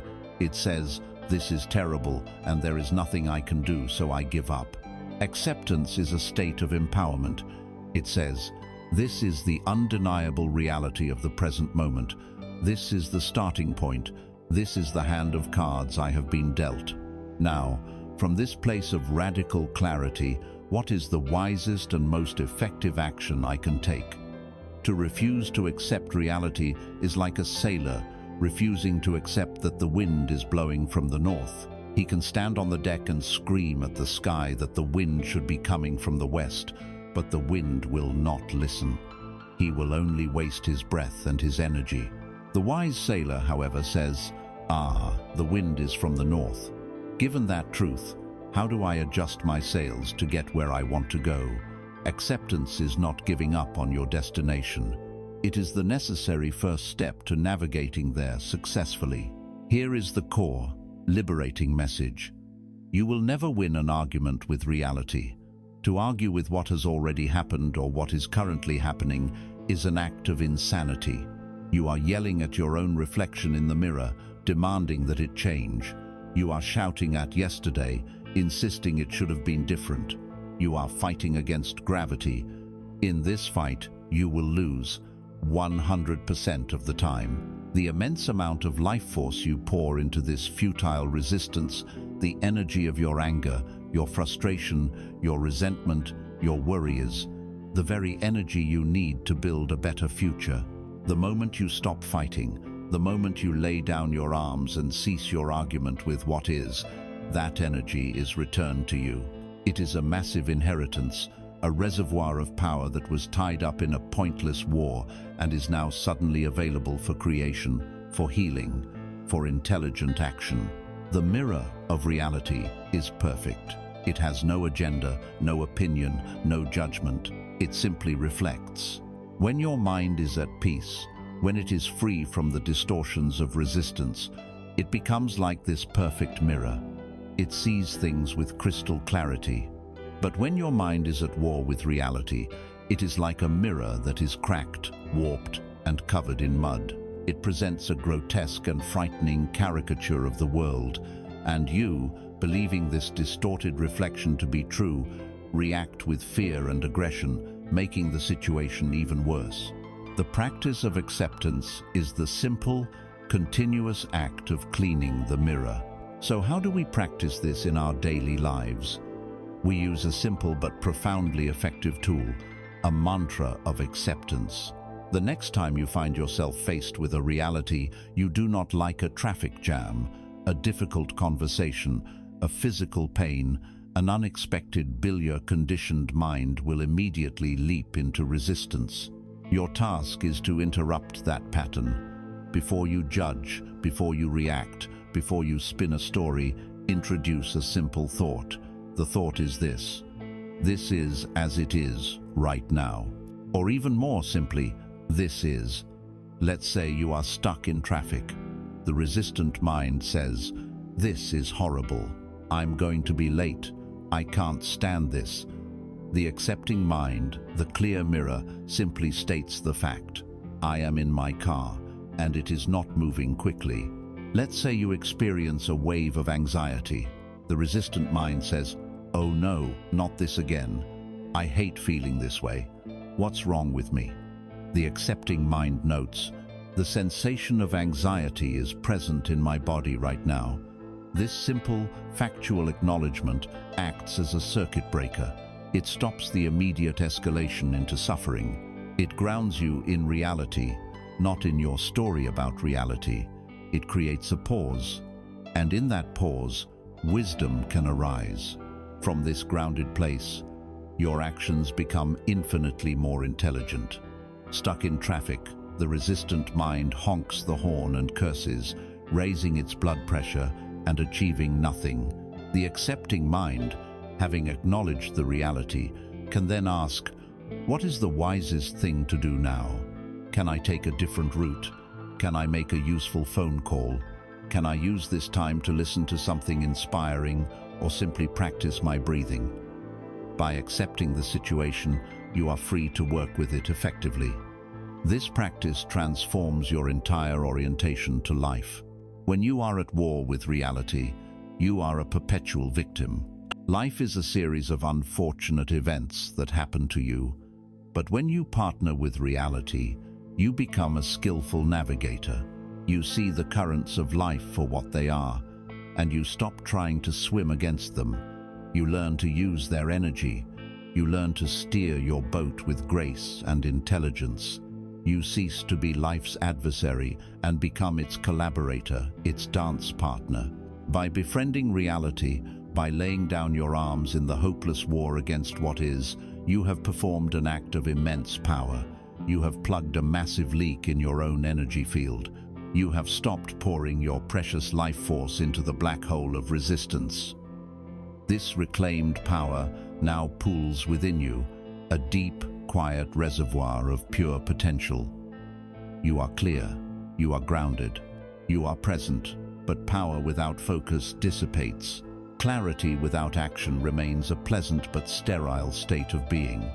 To bridge the gap between the potential you have uncovered and a life that is truly transformed, you must now learn how to direct this energy. You must take up a new tool, one that can channel your will into a focused and unwavering force for creation. You must learn how to forge the sword that turns intention into accomplishment. It is time to understand the true, liberating nature of discipline. You have ceased your war with reality.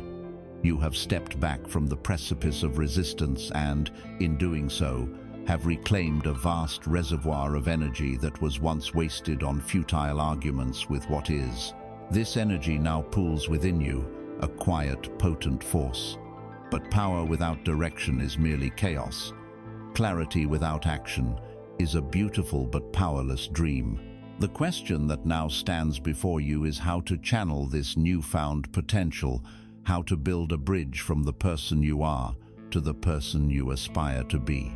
The material for this bridge is forged from a single, profoundly misunderstood element. That element is discipline. For many, the word discipline lands with a heavy thud.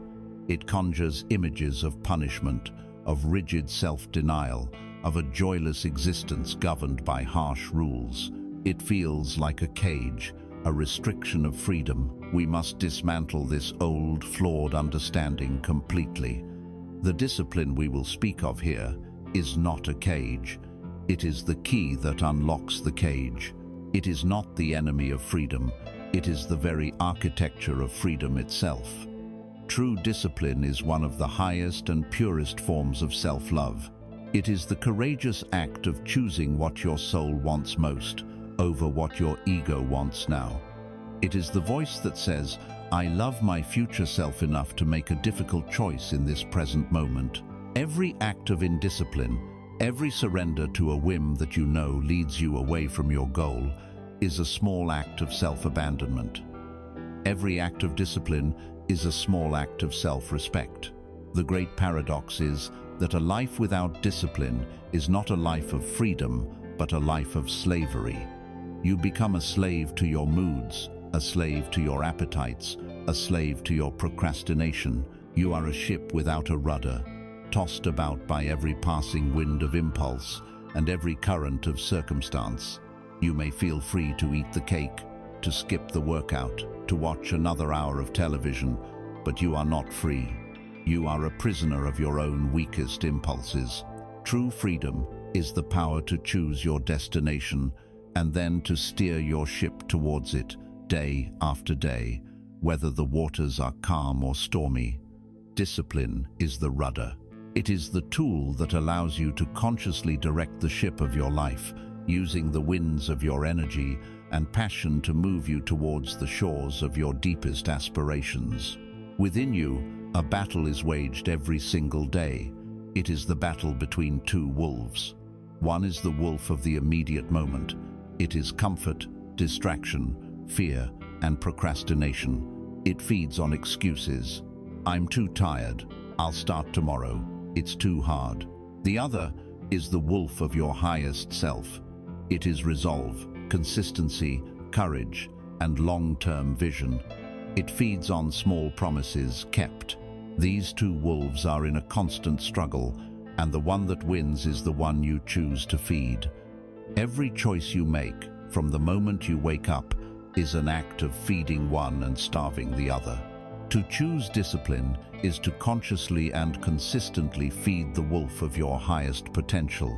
See your grandest vision for your life of peace, of health, of purpose as a distant mountain peak. See your current self standing on another peak, separated by a deep and wide canyon. That vision is beautiful, but it is inaccessible. Discipline is the bridge you build across that canyon.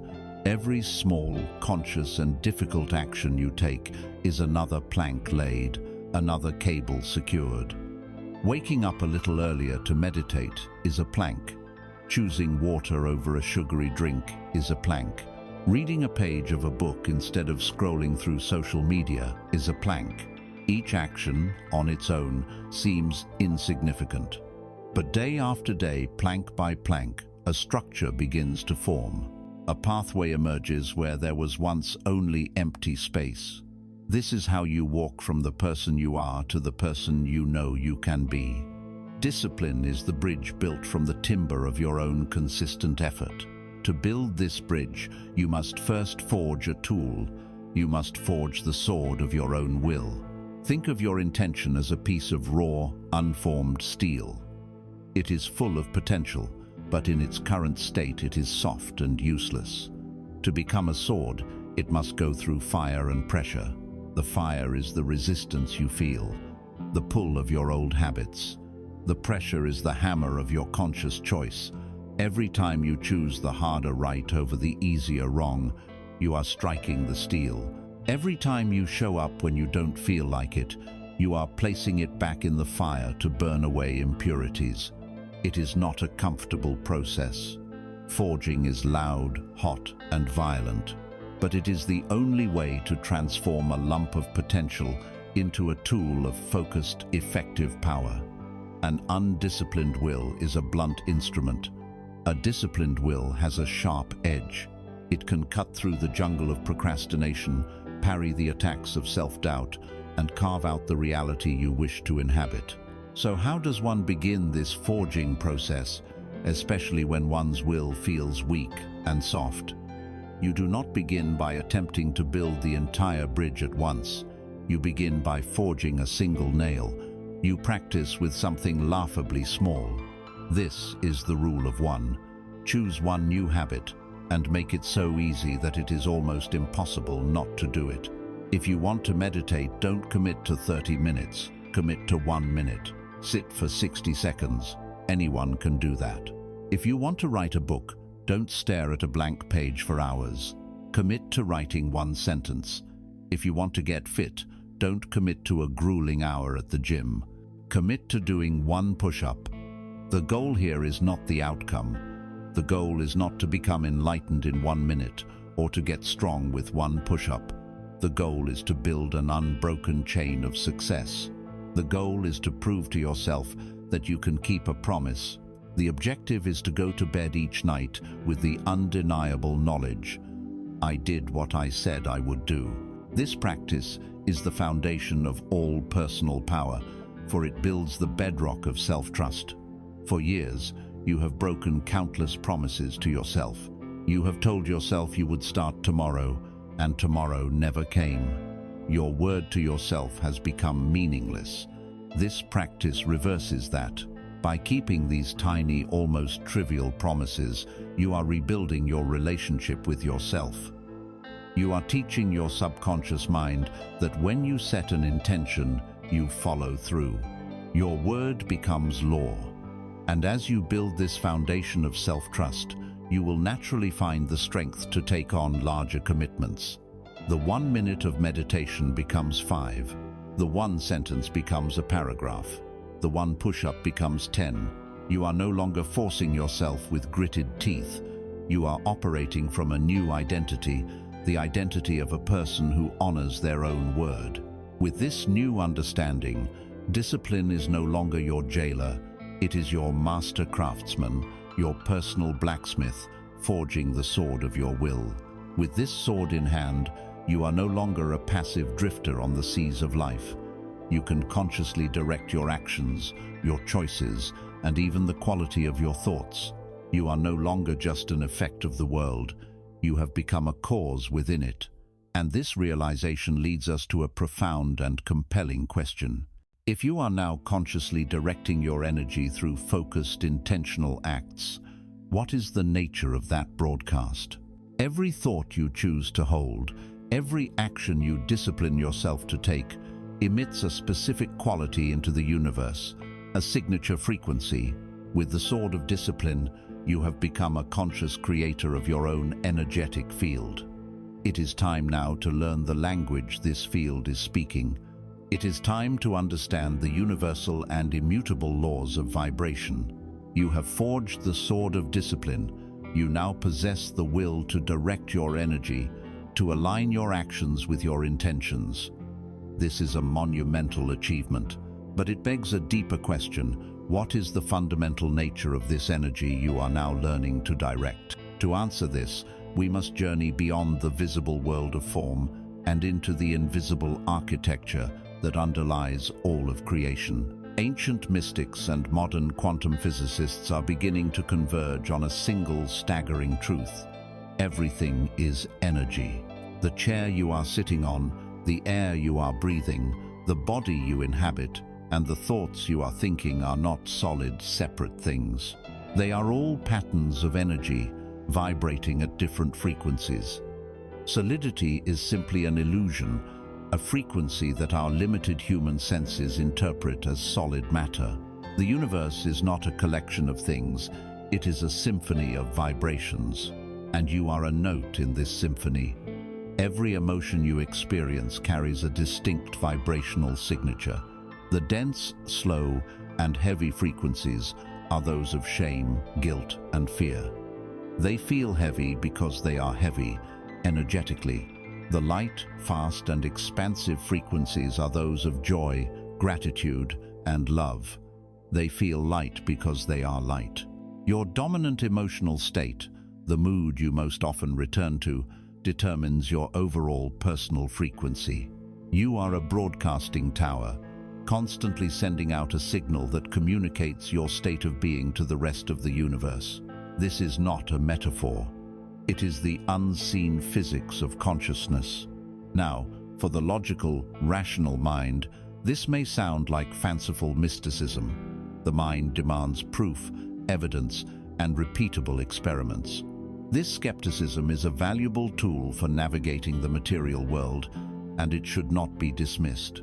But there is another part of you, an older, more intuitive intelligence that recognizes this truth instantly.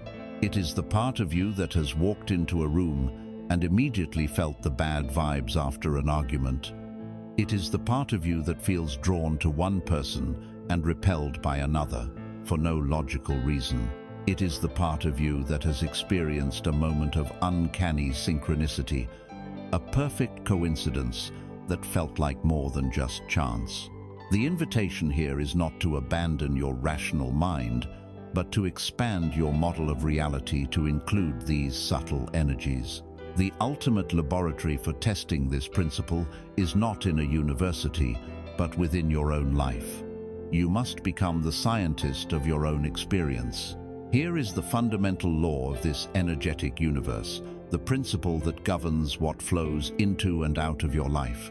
It is the law of resonance, often called the law of attraction, but we must be very clear about how it works, for it has been widely misunderstood. The universe does not respond to your wishes, your pleas, or your words. It does not give you what you want, it gives you what you are. To want something, more often than not, is to be in a state of lack. When you desperately plead for more money, your dominant vibration is, "I do not have enough money."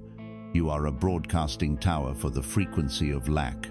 And so, by the immutable law of resonance, the universe can only send you more experiences that match that vibration, more unexpected bills, more financial struggles, more evidence of not enough. You are attracting a perfect match to your state of being. To change your life, you must first change your vibration. You do not attract what you want, you attract who you are being. If you want to experience love, you must become a beacon of love. If you want to experience abundance, you must cultivate the feeling state of abundance first, before the evidence appears in your life. This is the great secret. You must generate the feeling of the wish fulfilled within yourself and hold that vibration with discipline. Think of it like this. The universe is an infinite radio broadcaster, transmitting every possible reality on a different frequency. The frequency of joy is playing right now. The frequency of prosperity is playing right now. The frequency of misery and the frequency of struggle are also playing right now. Your emotional state is your tuner dial. If your dial is tuned to the frequency of anxiety and fear, you cannot possibly hear the broadcast of joy and peace. It is a physical impossibility. Your work is not to beg the radio station to change its song. Your work is to consciously and deliberately turn your own dial. Or imagine yourself as a tuning fork. When a tuning fork is struck, it vibrates at a precise frequency, and any other tuning forks of the same frequency within its vicinity will begin to vibrate in sympathy without ever being touched. This is resonance. You are a human tuning fork, the feeling state you cultivate within yourself, your dominant vibrationalness, the note you are constantly playing out into the quantum field. The universe, in response, brings you the people, the ideas, the circumstances, and the events that resonate with the note you are playing. If you are playing the note of resentment, you will attract more people and situations to feel resentful about. If you are playing the note of gratitude, you will be astonished at how many more things appear for you to feel grateful for. This understanding moves us from a life of passive hoping to a life of active, conscious creation. And the primary practice is one of what we can call vibrational hygiene. Just as you tend to your physical hygiene every day, you must also tend to your energetic hygiene. This means consciously choosing to engage with things that raise your frequency and disengaging from things that lower it. How do you do this? Firstly, spend time in nature. The natural world vibrates at a pure, harmonious frequency. The earth itself can ground your energy. Walking barefoot on grass, leaning against a tree, or sitting by a body of water can recalibrate your entire system. Secondly, practice gratitude. Gratitude is the ultimate high-frequency state. It is the frequency of abundance. Make it a daily practice to find 3 things you are genuinely grateful for and truly feel the emotion of that gratitude in your heart. Thirdly, be mindful of the sounds you consume. Sound is vibration made audible. Listen to music that uplifts you, it classical, ambient, or specific solfeggio frequencies designed for healing. Fourthly, be a conscious consumer of media. The constant stream of fear-based news, outrage, and gossip is a potent low-frequency broadcast. Limit your exposure. Choose to read and watch content that inspires you, educates you, and reminds you of the beauty and potential in humanity. As you begin to practice this vibrational hygiene, your default state will begin to shift. You will start to notice a change in the quality of your life. It may feel as though you are becoming luckier. Synchronicities will increase. The right person will seem to call at the right moment. The perfect opportunity will appear as if from nowhere. This is not magic. This is physics. You have changed your point of attraction. You have turned your dial to a more harmonious station, and so you are now receiving a more harmonious broadcast. Life begins to feel less like a hard, uphill struggle and more like a graceful dance. You are beginning to flow with the current of the universe rather than fighting against it. By taking responsibility for your own vibration, you become the conscious custodian of your own energy. You learn how to tune your own instrument. You learn to play the note of peace, joy, and gratitude as your fundamental state of being. You begin to resonate with a higher, kinder, more abundant reality, but this is only the foundation. Maintaining a high frequency is like a sculptor warming a block of clay.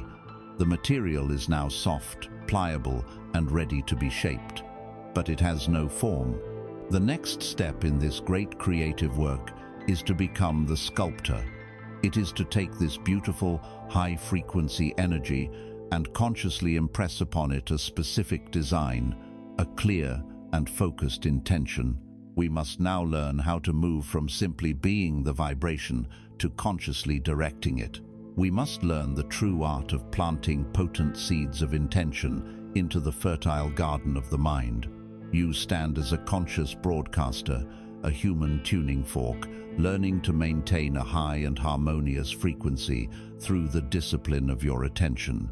You have warmed the clay of your being, making it soft, pliable, and ready for creation. The next great step on this journey is to move from being a passive resonator of good feelings to becoming a conscious and deliberate sculptor of your reality. This requires you to learn the true language of creation, to understand the sacred art of planting a seed of intention into the fertile garden of your mind. This art is commonly known as affirmation, but like discipline, it is a concept we must strip down and rebuild from its very foundation. Forget the popular image of someone staring blankly into a mirror, mechanically repeating a phrase they do not believe.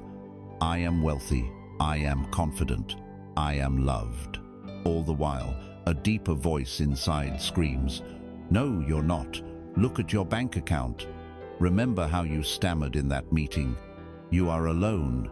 This method often fails, leaving one feeling more foolish and discouraged than before, because it bypasses the most crucial element in all of creation. It is an attempt to paint a house with a dry brush. It is a seed planted in barren, waterless sand. The words, no matter how positive, are impotent on their own. The universe does not speak English. It does not respond to the letters and sounds you make with your mouth. The universe responds to one language, and one language only: the language of feeling, the language of vibration. Here is the secret that transforms affirmation from a hollow platitude into a tool of immense power. A thought or a word is the blueprint, but the feeling is the energy that builds the house. A thought is the seed, but the feeling is the living water that awakens it from its slumber. To simply state "I am abundant" while feeling the sharp sting of lack is to send the universe two contradictory signals. The word says abundance, but the powerful, dominant vibration of your being screams lack. The universe, which always takes the path of least resistance, will unerringly respond to the stronger signal, the language of your feeling state. And so, it delivers more experiences of lack to perfectly match the vibration you are emitting. This is not a punishment. It is simply the law of resonance in perfect operation. The true work of affirmation, therefore, is not to convince your mind with words, but to generate the feeling of your wish fulfilled, and to let that feeling become your dominant state of being. You must feel it real first. You do not give thanks after the gift arrives. You enter the state of gratitude now, which then allows the gift to find you. This is the great reversal of how we have been taught to live. We have been taught to see, then believe. The spiritual path requires that we believe first, not a blind belief, but a belief born of a consciously generated inner state, and then we shall see. Let us use the metaphor of a garden. Your subconscious mind is a plot of infinitely fertile soil. It is utterly neutral. It will grow a beautiful rose or a deadly nightshade with equal enthusiasm. It does not judge the seed you plant. Its only job is to nurture whatever it is given. Your conscious thoughts are the seeds. Every moment of every day, you are planting seeds. A thought of worry is a seed. A thought of resentment is a seed. A thought of joy is a seed. The words of your chosen affirmation are like the beautiful illustration on the front of a seed packet. They are a declaration of what you intend to grow. But the seed will not germinate without water. The feeling state you generate is this living water. To think the thought "I am peaceful" is to hold the seed in your hand, to close your eyes and genuinely feel the serene, calm, expansive sensation of peace in your body. That is the act of planting the seed in fertile, watered soil. Without the water of feeling, the most beautiful seed is just a dead thing, a dry husk of potential. Of course, this is where the inner conflict arises. Your rational mind, your ego, will immediately protest. How can I feel abundant when my bills are overdue? How can I feel loved when I feel so alone? It will point to your current sensory reality as undeniable proof that your affirmation is a lie. And here is where the sword of discipline becomes essential. You must make a conscious choice. Which reality will you give your faith to? The reality of your five senses, which is merely a printout, a delayed reflection of your past thoughts and feelings, or the reality of your imagination, the creative workshop of God, where all future possibilities are born? To practice true affirmation is to discipline your attention, to lovingly withdraw it from the temporary shadow reality of your current circumstances, and to place it firmly upon the vibrant, energetic reality you are creating within. It is an act of supreme faith in the unseen over the seen. So let us engage in this sacred practice. Choose one desire, one intention you wish to bring into your life. For now, let it be something that evokes a clear and beautiful feeling. Now, find a quiet space. Use the breath as your anchor to calm the frantic energy of the mind and settle into your body. Once you are still, state your intention in a simple, present tense phrase. For example, "I am living a life of creative freedom and joy." Now, put the words aside. They have done their job. They have provided the blueprint. The real work begins. Ask yourself the pivotal question, how would I feel in my body if this were already my absolute reality? Do not think about the answer. Feel it. Would you feel a sense of expansion in your chest? Would you feel a lightness, a giddiness? Would you feel a deep, calm sense of relief, as if a great weight has been lifted? Allow that specific feeling to arise. If you have to remember a time you felt a similar joy or freedom, do so, just to capture the scent of the feeling. Now, immerse yourself in it. Marinate in that feeling state. Let it saturate every cell of your body. Let a genuine smile grace your lips, the smile you would have if you received the good news. Breathe the way you would breathe if the struggle was finally over. This is not pretending. This is a creative act of embodiment. You are turning your entire body into a tuning fork for the reality you desire. Hold this feeling state for 60 seconds, for 5 minutes, for as long as you can without strain. This is the act of watering the seed. This is true prayer. This is speaking the only language the universe understands. When you practice this daily, you are fundamentally shifting your identity. You are moving from being a beggar who pleads with an external, separate God or universe for favors to becoming a sovereign creator who knows that the power to shape reality resides within their own consciousness. You are no longer waiting for the outside world to change to make you feel good. You are choosing to feel good now, which then commands the outside world to rearrange itself to match your new vibration. This is the path from effect to cause. It is the journey home to your own creative power. You are learning to be a conscious gardener, planting seeds of joy, peace, and abundance in the fertile soil of your mind, and watering them with the vibrant energy of your feelings. But as you survey your inner garden, you will notice there are patches of ground that have been damaged, that have been trampled and salted by the pains of the past. There are areas that have been ravaged by the storms of trauma, loss, and heartbreak. Our natural tendency is to avoid these places, to cover them with gravel and pretend they do not exist. But the greatest masters of this inner gardening know a profound and compassionate secret. The ground that has been broken open by a sacred wound is often the most fertile soil of all. The hard, compacted earth of the ego has been shattered, creating a space for something new and beautiful to grow, something that could never have taken root in the unbroken ground. It is now time for us to turn with courage and love to these broken places. It is time to learn the sacred art of planting flowers in our own wounds. You have learned to become the conscious gardener of your mind, planting seeds of intention and watering them with the high frequency of feeling. You are creating a beautiful and orderly garden. But in every garden, there are patches of ground that have been violently disturbed. There are places where a great tree has been struck by lightning, leaving a scorched and broken earth. There are areas that have been trampled, salted, and left for dead by the pains of the past. Our natural human instinct is to avoid these places. We pave them over with denial. We plant thorny bushes of anger to keep others away. We cover them with the gravel of distraction and pretend they do not exist. We are ashamed of our broken ground. But the greatest masters of life, the sages and the saints, know a profound secret. They know that the ground broken open by a sacred wound is often the most fertile soil of all. Before we go further, let us be clear. Nothing that is said here is meant to invalidate your pain. Your pain is real. The trauma was unjust. The loss was devastating.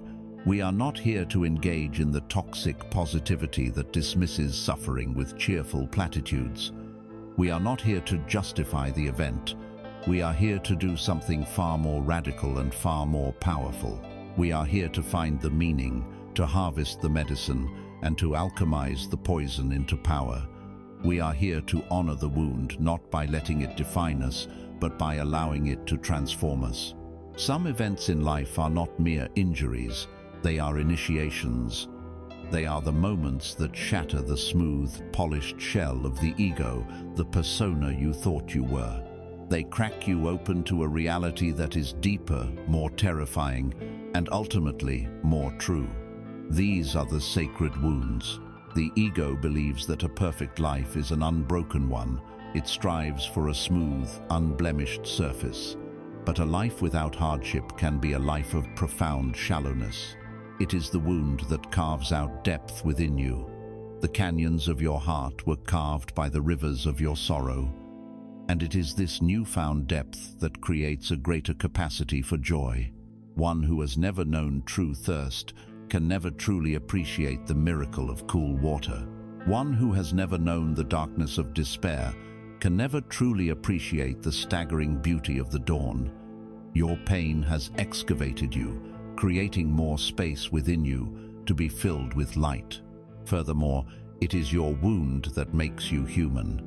It is the source of all true empathy. You cannot genuinely connect with another person's suffering from a position of untouched perfection. You can offer pity, but not compassion. True compassion is born when your own wound recognizes the echo of itself in another. Your heartbreak allows you to truly comfort the heartbroken.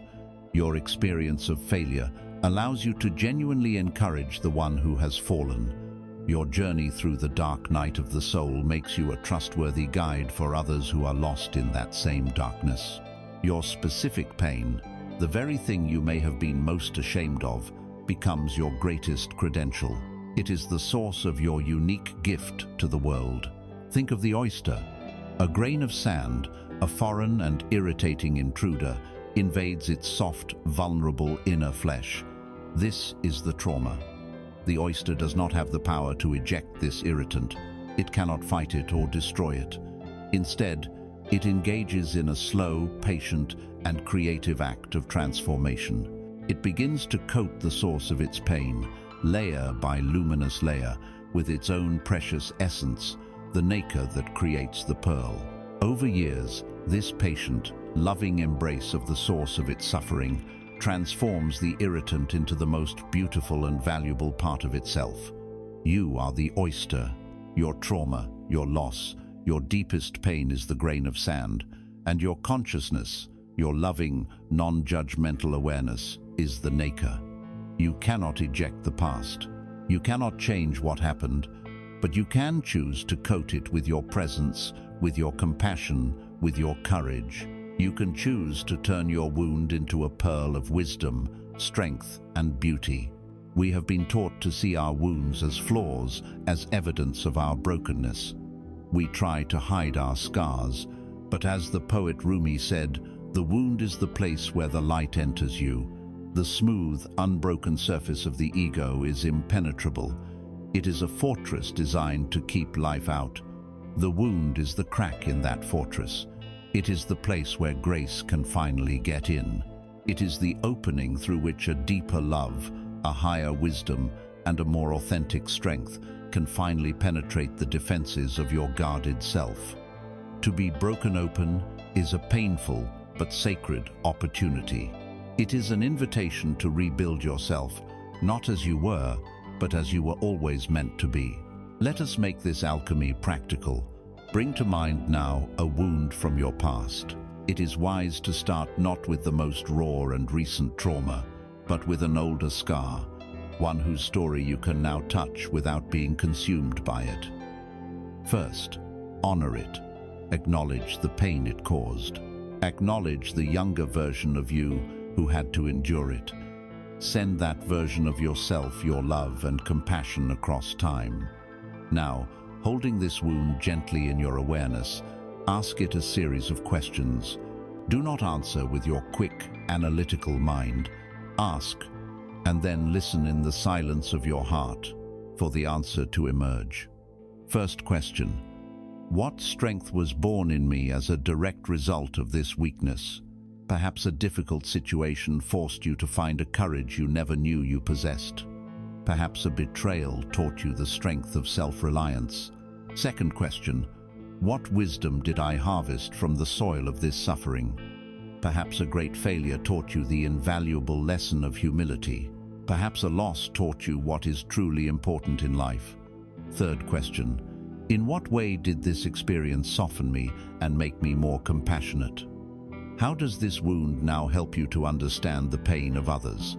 And the final, most powerful question, what beautiful and essential part of my life today would not exist if this painful event had not happened?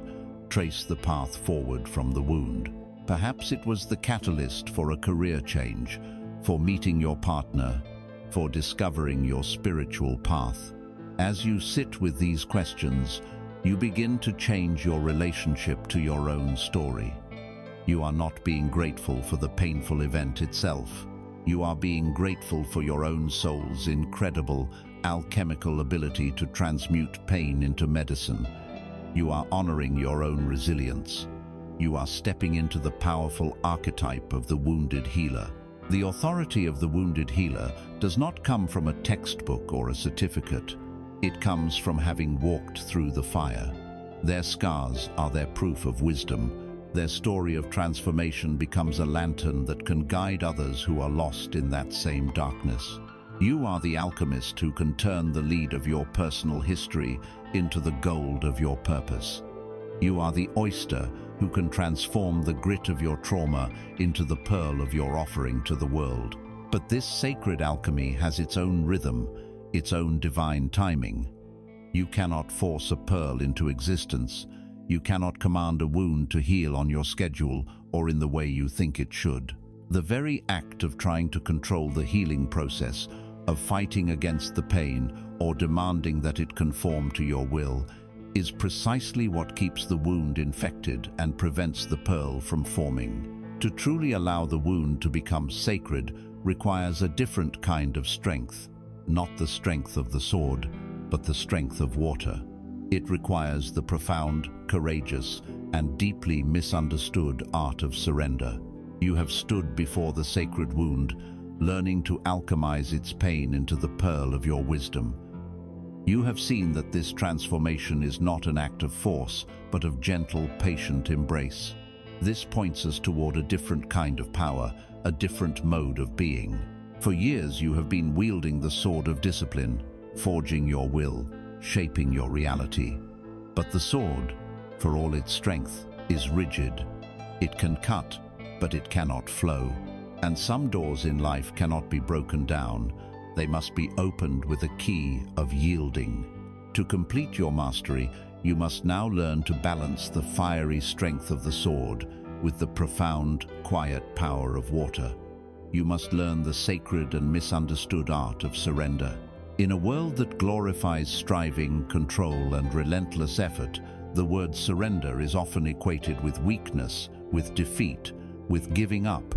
The ego hears surrender and imagines a white flag being raised on a battlefield.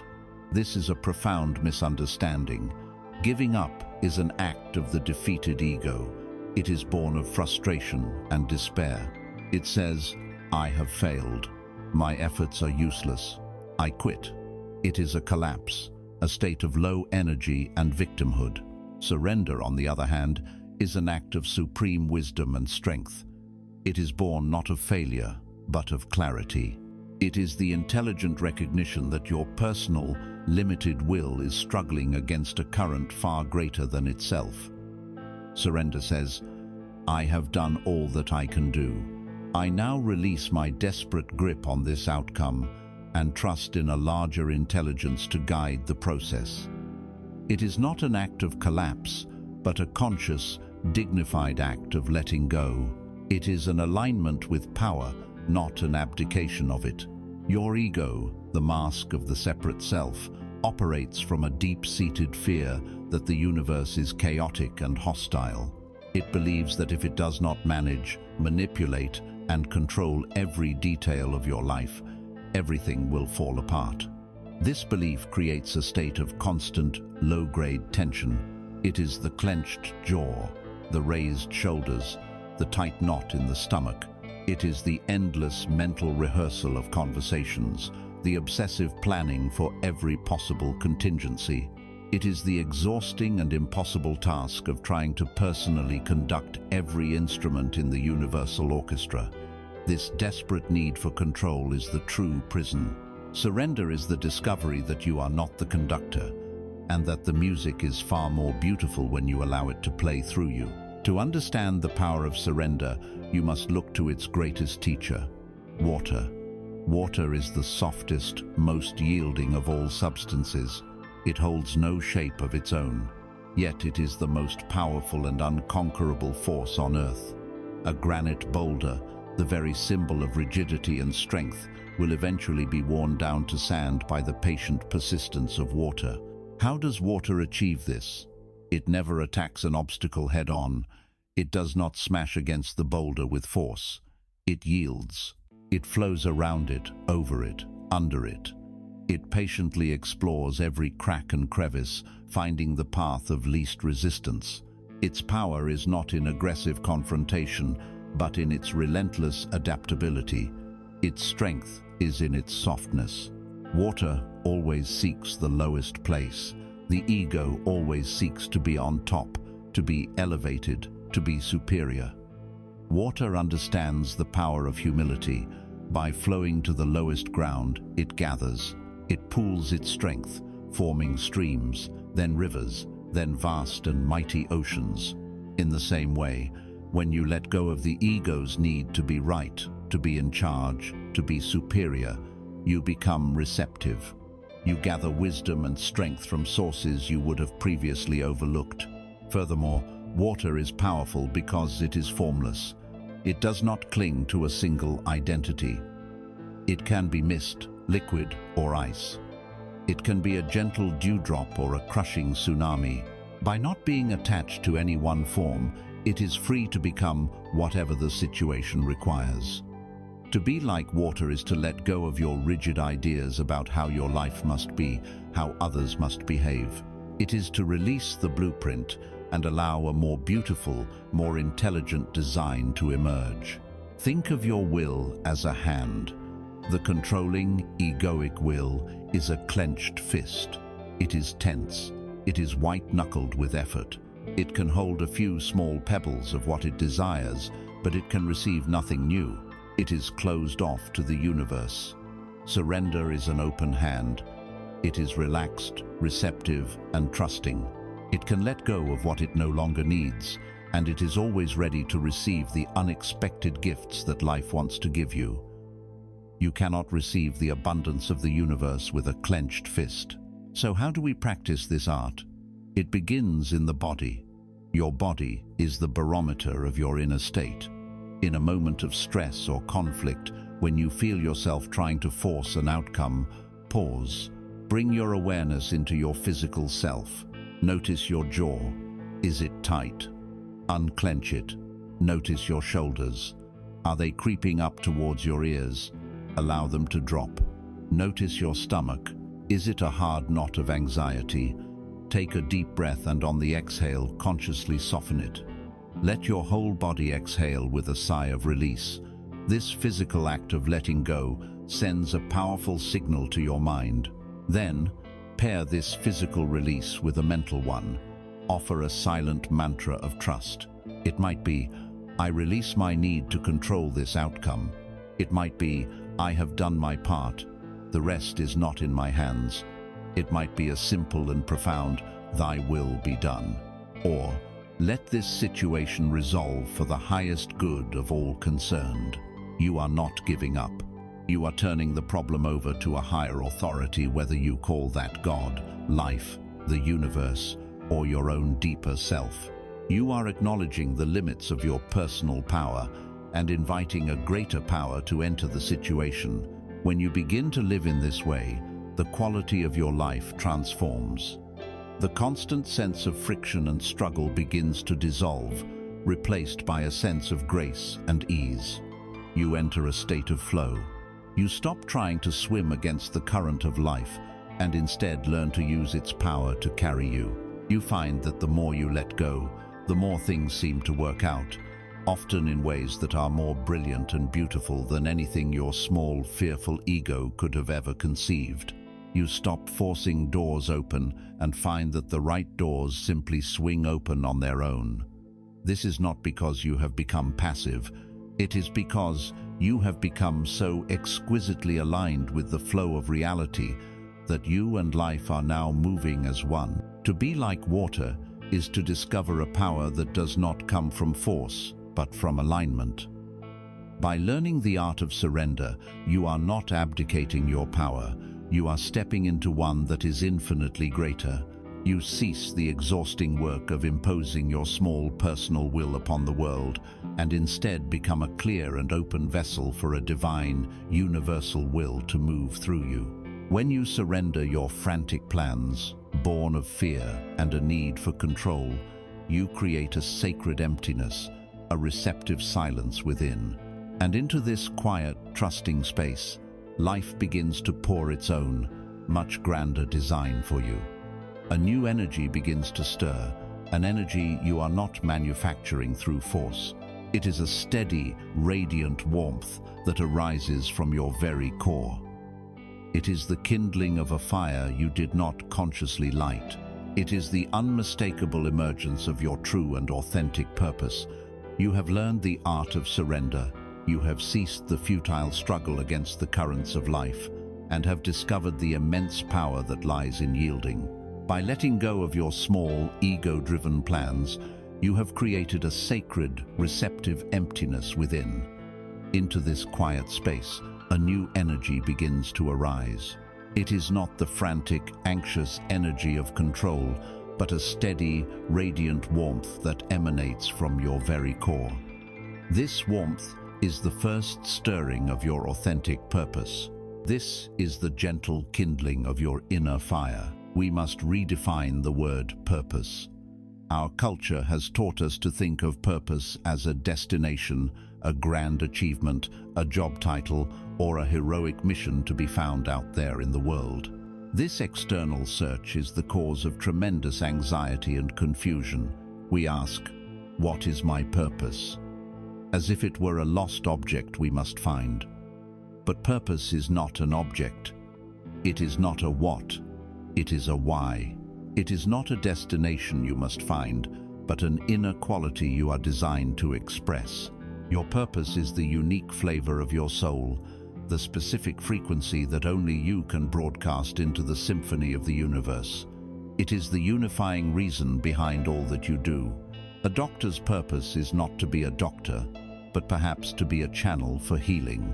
An engineer's purpose is not to build bridges, but perhaps to create elegant connections. The what of your life can and will change. The why, your true purpose, is eternal. For years, you may have been caught in a conflict between what you thought you should do and what your soul genuinely longed to do. The ego seeks a purpose that is impressive. It wants a title that will garner respect, a mission that will bring fame, a project that will result in wealth. It is driven by the need for external validation. The soul, however, does not care for these things. The soul is drawn to what is simple, what is true, and what feels alive. It is drawn to joy. It is drawn to wonder. It is drawn to the activities that make you lose all track of time. And the great conflict of a lifetime is having the courage to trust the quiet, often frivolous pull of your soul's joy over the loud, serious demands of your ego for an important-sounding life. Here is the liberating truth. Stop searching for your purpose. The frantic search itself is an ego game that keeps you lost. Instead, do something far simpler and far more courageous. Follow your aliveness. Your inner fire of purpose is not something you need to create. It is already there, a tiny pilot light that has been burning within you since the day you were born. For many of us, the winds of criticism, the waters of disappointment, and the smothering blanket of societal expectation have diminished this flame to a barely perceptible flicker.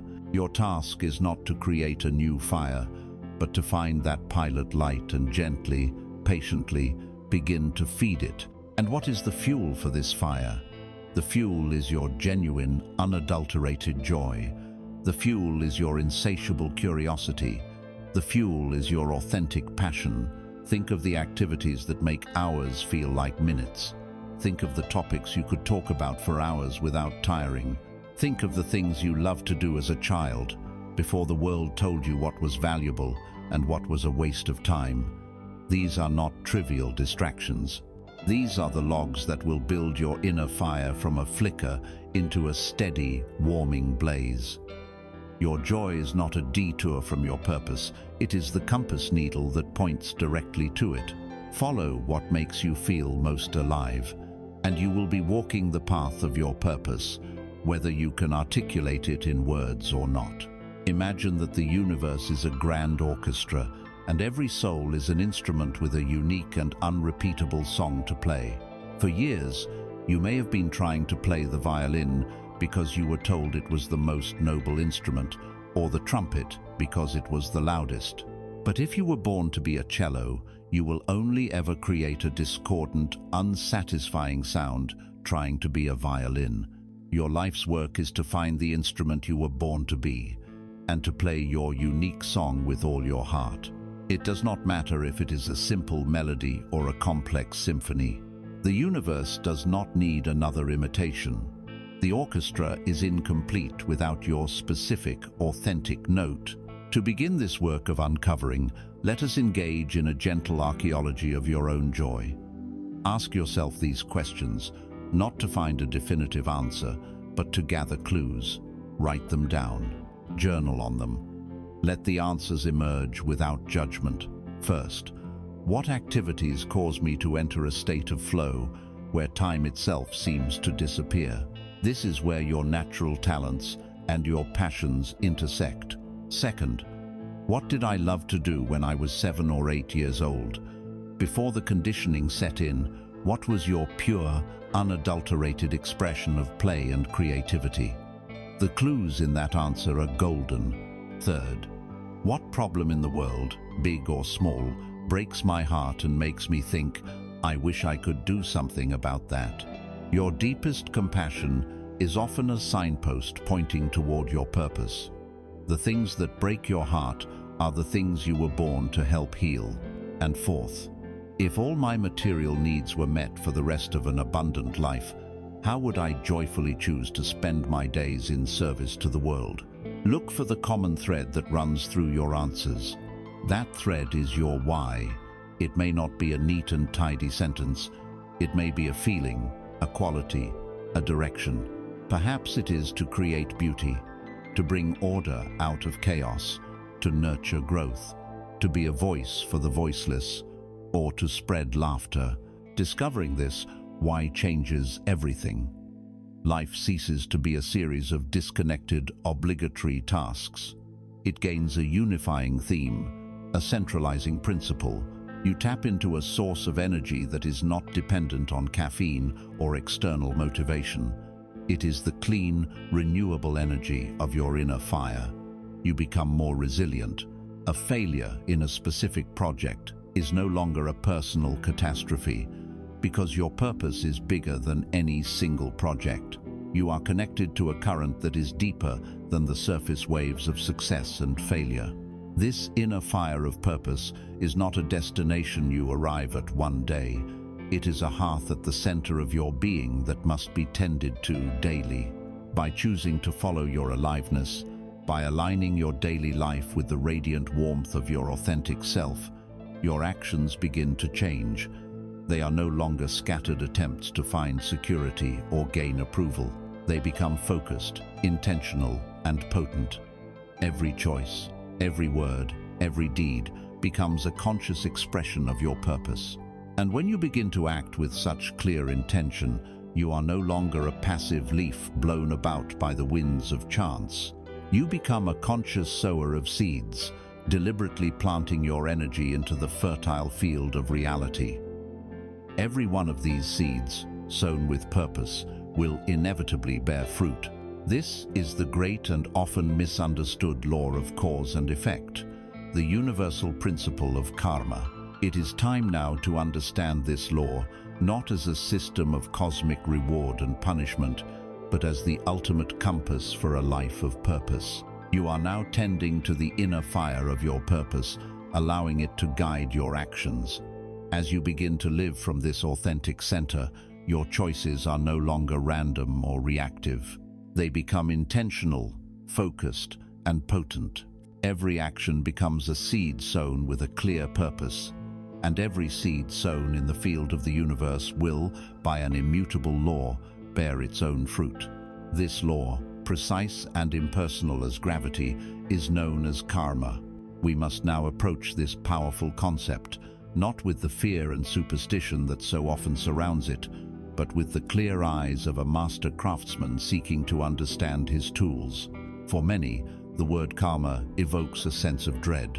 It is imagined as a great cosmic ledger book kept by a judgmental deity, where every misdeed is recorded, leading to an inescapable punishment, perhaps lifetimes later. It is seen as fate, as a deterministic cage forged by past actions from which there is no escape. This view of karma is not only inaccurate, it is profoundly disempowering.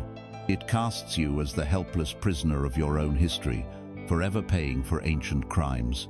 Let us discard this fearful notion entirely and replace it with a liberating and practical truth. Karma is not a system of punishment.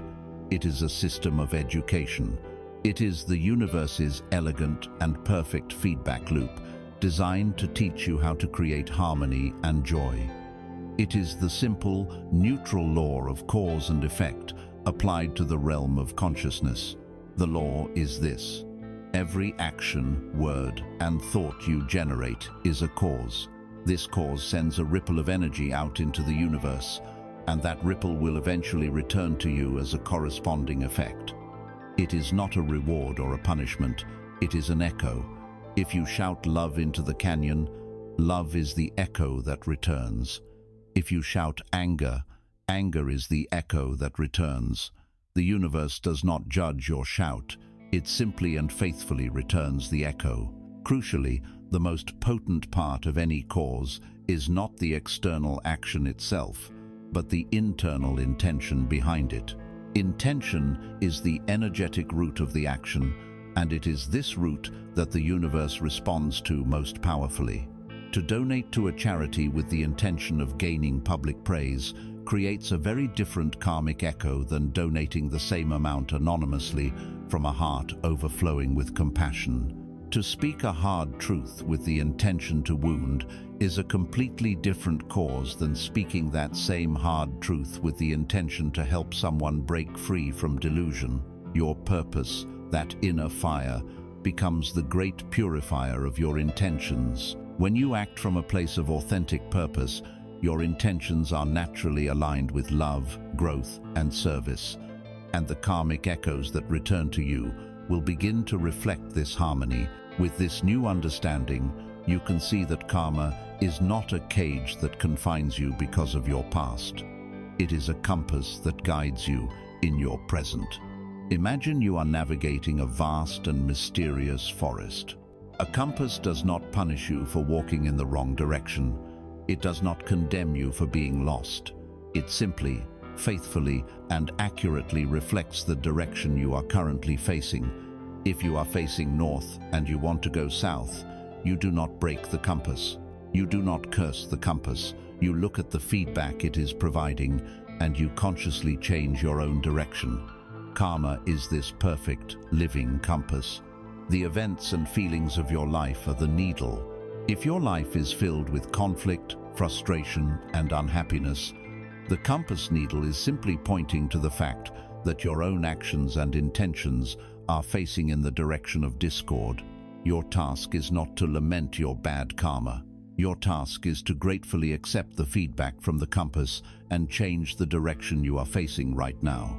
Let us return to the garden. The current state of your life's garden, the weeds, the flowers, the barren patches, the result of all the seeds you have planted in the past.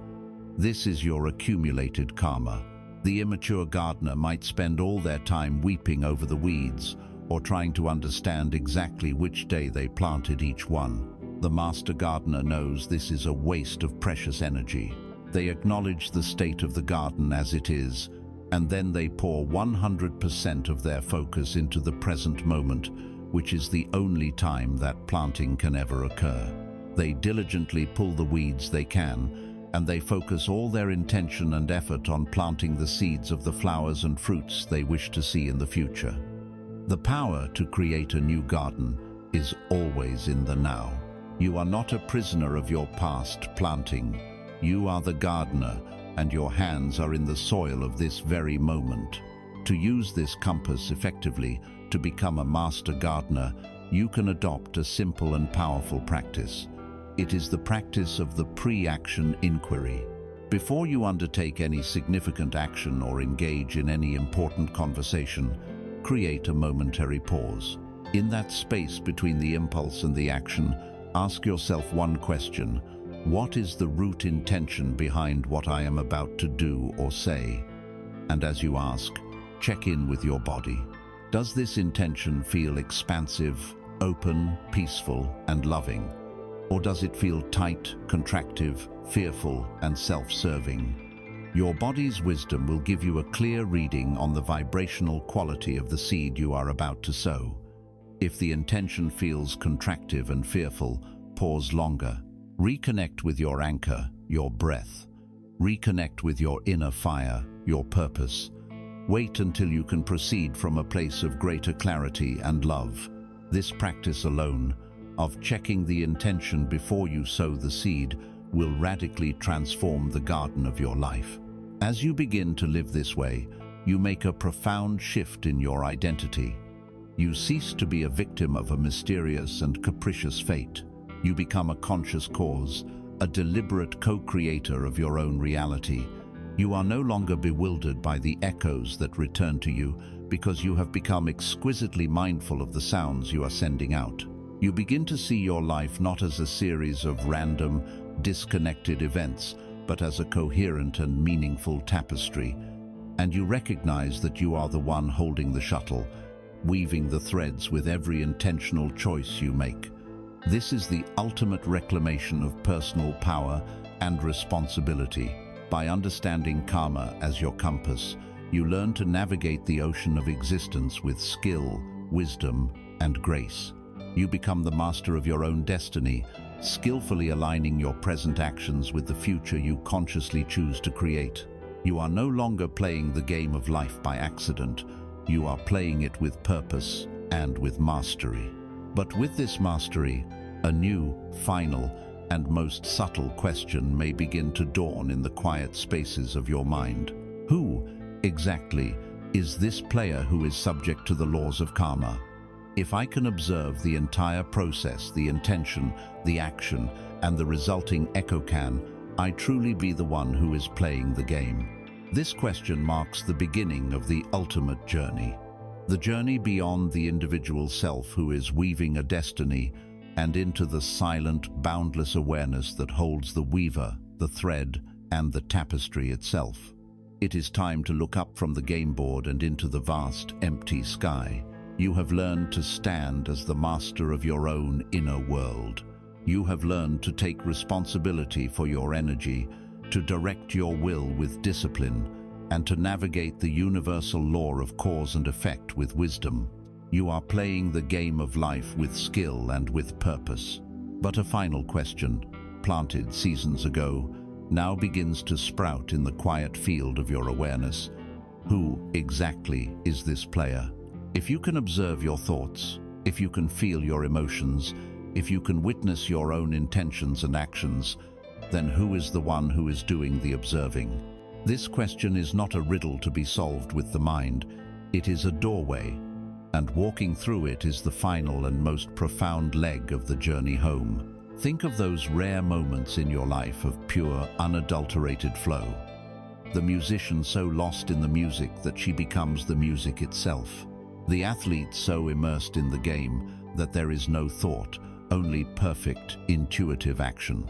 The scientist who, after years of struggle, has a sudden flash of insight where the solution appears, whole and complete. The moments you have stood before a vast ocean or a starlit sky and felt your own small self, your personal history and anxieties, simply dissolve into a state of silent, overwhelming awe. What is the common thread in these experiences? It is the temporary disappearance of me, the chattering, self-conscious, worrying ego, the one who is playing the game, steps aside and something else takes over. Something more spacious, more intelligent, and infinitely more peaceful. These moments are not accidents or anomalies. They are glimpses of your true nature. They are postcards from home. For the ego, the idea of no self is the ultimate terror. It equates this with annihilation, with a cold, empty void, with death. This is the ego's final and most powerful defense mechanism. It will cling to its own story, its own dramas, its own suffering, because it believes the only alternative is nothingness. But this is a profound misunderstanding. The dissolution of the ego is not a shrinking into nothing. It is an expansion into everything. It is not the death of the actor, but the final, liberating act of taking off a heavy, restrictive costume and realizing you are, and have always been, the entire stage. Here is the secret that all masters of wisdom have tried to convey. Your true identity is not anything that you can perceive or conceive of. You are not your body, for you can observe your body. You are not your thoughts, for you can witness your thoughts. You are not your emotions, for you can feel your emotions passing through you. You are not your life story, your successes, or your failures. Those are all objects that appear in your awareness. So what are you? You are the awareness itself. You are the silent, formless, conscious space in which all of those things, the body, the thoughts, the emotions, the entire movie of your life arise, exist for a while, and then fade away. This is the culmination of our metaphor. You are the empty sky. For so long you have identified with the weather. I am angry. I am sad. I am successful. You have been identifying with the storm clouds, the rain, the sunshine. But the sky does not become the storm. The sky is not damaged by the lightning or stained by the darkness. The sky is the vast, silent, and motionless container that allows all weather to happen, remaining utterly untouched and at peace. Its very emptiness is what makes it capable of holding everything. Your true nature is this sky-like consciousness. It is boundless, clear, and fundamentally peaceful. Discovering this is not an act of doing, but of undoing. It is a letting go of all the limited, painful identities you have mistaken for yourself. To get a direct taste of this, let us try a simple practice of just looking. Find something in your immediate vicinity to rest your eyes upon: a plant, a cup, the lines on your own hand. As you look at it, your mind will immediately rush in with a label: plant, cup, hand. It will then start a chain of associations. I need to water that plant. This is my favorite cup. My hands look old. This is the habitual activity of the thinking mind. For this practice, try to see before the labels. Try to experience the raw sensory data. See the pure greenness of the leaf, the specific curve of the cup's handle, the intricate pattern of your skin. Without the word, just see. There will be a tiny gap, a moment of pure, silent seeing before the thought label rushes in. In that gap, where is the you who is seeing? The sense of a separate self becomes very thin. There is no me seeing a plant. There is just seeing.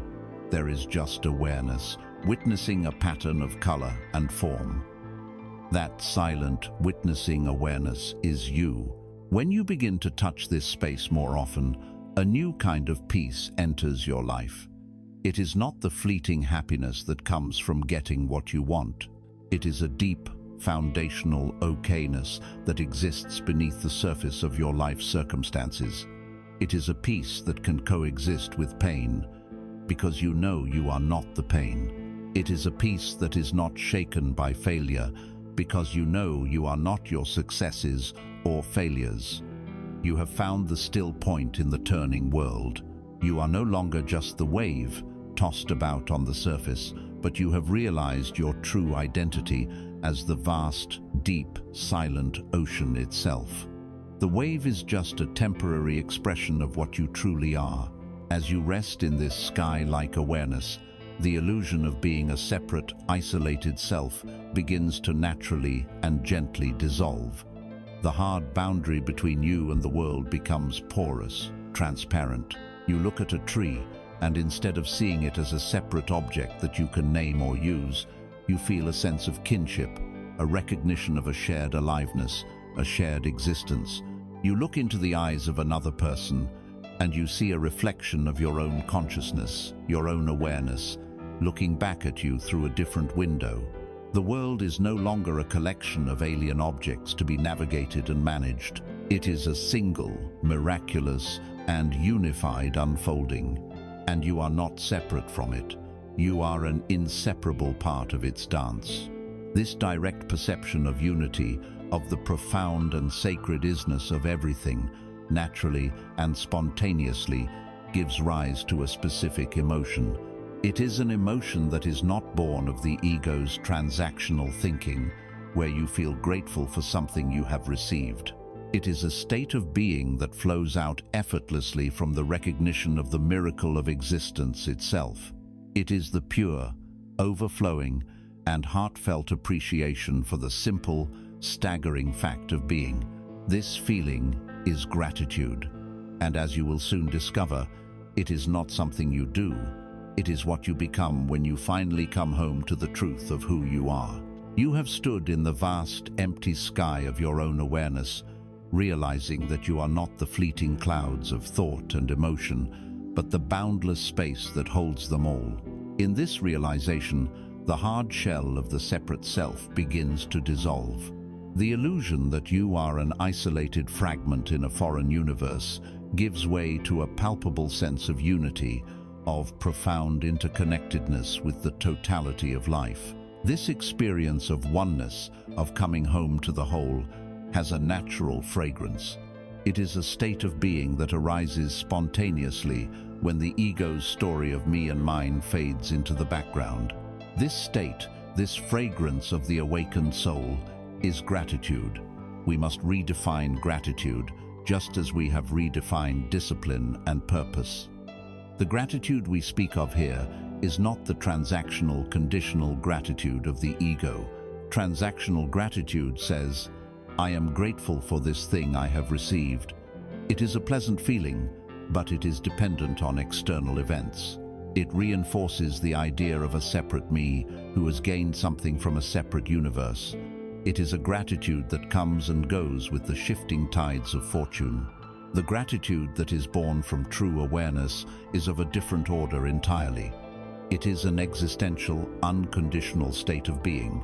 It is a gratitude not for anything in particular, but a gratitude that arises from the very fabric of existence itself. It is the profound, quiet, and overwhelming appreciation for the miracle of being conscious right now. It is gratitude for the breath that is breathing you, for the light that allows you to see, for the awareness that knows you are alive. This gratitude is unshakable because it is not contingent on anything happening. It is founded upon the simple, staggering truth of isness. The ego lives in a state of perpetual scarcity. Its fundamental operating principle is not enough. Not enough money, not enough love, not enough time, not enough recognition. This mindset of lack creates a low, dense vibration of complaint, worry, and fear. To complain is the ego's favorite pastime. It is a way of reinforcing its victimhood and its separation from the world. A grateful heart cannot complain. Gratitude is the ultimate antidote to the ego's poison of scarcity. It is the recognition of the infinite abundance that is already present in this moment. It is the highest vibrational frequency you can embody. When you are in a state of genuine gratitude, you are in a state of perfect receptivity. A complaining mind is a clenched fist, unable to receive anything. A grateful heart is an open hand, ready to receive the endless grace of the universe. Think of gratitude as a lens through which you view the world. You can choose to put on the gray lens of scarcity. Through this lens, you will see a world defined by what is wrong, what is broken, and what is missing. You will see the traffic jam, the rude comment, the crack in the sidewalk, or you can choose to put on the golden lens of gratitude. Looking at the exact same world through this lens, you see a completely different reality. You see the incredible technology of the car that surrounds you. You see the opportunity for patience in the face of rudeness. You see the resilient flower growing up through the crack in the sidewalk. The world has not changed. Your lens has changed. And in changing the lens, you have changed your entire world. Gratitude is not about ignoring the negative. It is about choosing to focus your precious attention on the ever-present beauty, magic, and grace that coexist with the challenges. The true practice of gratitude moves beyond a mental list. It is not just about thinking, "I am grateful for the sun." It is about embodiment. It is about feeling the gratitude in your bones. Let us try this now. The next time you drink a simple cup of water, perform a small ritual of gratitude. Pause, hold the glass in your hands, feel its coolness, its weight. Look at the clarity of the water. Consider the miracle you are holding. Consider the journey this water has taken, through clouds, rain, rivers, and pipes, to be with you in this moment. Consider the incredible intelligence of your body, which knows exactly how to use this water to sustain your life, a process you do not have to consciously manage. As you take a sip, don't just drink it, feel it. Feel the sensation of coolness, of life, entering your body, and in that moment, allow a feeling of genuine, heartfelt appreciation to wash over you. Gratitude for water, gratitude for your body, gratitude for this moment of simple, life-sustaining presence. This is the practice. To take the mundane and, through the power of your appreciative attention, render it sacred. When you begin to cultivate gratitude as your default state of being, you become a different kind of magnet. By the law of resonance, the universe can only bring you more of what you are. When you vibrate at the frequency of appreciation, you will be astonished at how many more things appear in your life to appreciate. You become a magnet for grace. You start to notice the kindness of strangers, the beauty of a passing moment, the synchronicities and small miracles that were always there, but were invisible to you through the lens of complaint. You are not changing the world. You are changing your attunement to it. You are tuning your radio dial to the frequency of beauty, and so beauty is the music you begin to hear everywhere. When a flower comes into full bloom, it does not try to be fragrant. It does not engage in an effortful practice of fragrancing. It simply, naturally, and effortlessly emits its scent. The fragrance is the inevitable result of its blossoming. In the same way, gratitude is the natural fragrance of an awakened consciousness. When the ego's tight bud of self-concern finally blossoms into the open flower of universal awareness, gratitude is the scent it releases into the world. It is not an effort, it is an overflow. It is the spontaneous expression of a heart that has come to rest in the truth of its own magnificence and its unity with all things. This state of profound appreciation has a powerful effect on your mind. It is the great harmonizer. It stills the frantic, restless energy of the ego, which is always grasping for what it doesn't have. It quiets the inner critic. It soothes the anxious heart. In this beautifully harmonized state of quiet appreciation, a new clarity emerges. With the deafening noise of scarcity and desire turned down, you can finally begin to hear the subtlest, most gentle, and most important signal of all. It is a quiet, steady, and unerring voice of guidance that has been there all along, buried deep beneath the chatter of the needy mind. It is the voice of your own deep intuition, the wisdom of your soul. It is the unwavering needle of your inner compass, and now, finally, the waters of your mind are calm enough for you to see, with perfect clarity, exactly where it is pointing. You have arrived in a place of quiet, harmonious gratitude.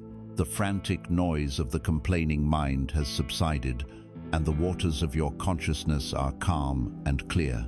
It is in this newfound stillness that you can finally begin to perceive the most subtle, most profound, and most trustworthy form of guidance you will ever know.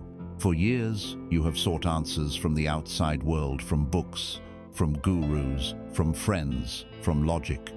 Now, it is time to turn your attention to the oracle that resides within you. It is time to learn to read your own unwavering inner compass.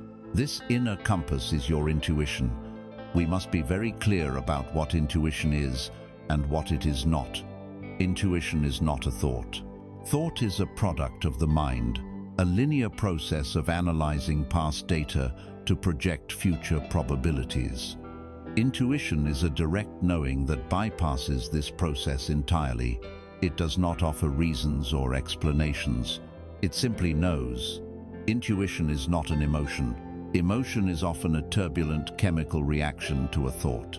The thought "I might lose everything" produces the emotion of fear. Intuition is a calm, steady signal that exists prior to the emotional storm. It is the deep, quiet hum beneath the noisy weather of your feelings. Intuition is not desire. Desire is the loud, grasping voice of the ego, born from a sense of lack. Intuition is the quiet, neutral whisper of the soul, which guides you toward your highest growth, not your greatest immediate pleasure. For most of your life, this pure signal of intuition has been almost impossible to discern. Imagine trying to hear a single, pure musical note in the middle of a chaotic construction site. The note is always playing, but it is drowned out by the overwhelming static of other, louder noises. The noise is your fear. The noise is your ego's desires. The noise is the chorus of shoulds and ought, twos you have internalized from your family and your culture. The noise is the echo of your past traumas. The entire journey we have taken together of quieting the mind, of disciplining the will, of surrendering control, of cultivating gratitude, has been a systematic process of turning down the volume on all of this noise. The work has never been about creating the signal of intuition. The work has been about creating the silence in which it can finally be heard. The metaphor of a compass is perfect. A finely crafted magnetic compass has one function. Its needle always, unerringly, points to magnetic north. It does so regardless of the weather. In a hurricane, or on a calm, sunny day, its allegiance is to the invisible field, not to the visible circumstances. Your intuition is this needle. It is your soul's internal guidance system, and it is perpetually aligned with your own true north, the path of your most authentic expression and your highest evolution. The compass itself is never broken. The signal is never wrong. The problem is that for years, the glass cover of your compass has been caked with the mud and grime of fear, doubt, and conditioning. You couldn't get a clear reading. The practices you have learned are the act of patiently, lovingly cleaning that glass. Now, you can begin to trust what you see. So how do you read this subtle instrument, especially when faced with a significant life decision? You have made your lists of pros and cons. You have consulted the experts. You have analyzed the situation with your logical mind. That is all useful data gathering. But the final decision must come from a deeper place. This is the practice. Find a quiet space. Use your breath to settle into your body, to arrive in that state of calm, receptive presence. Now, hold one of the potential paths in your mind. Do not analyze it.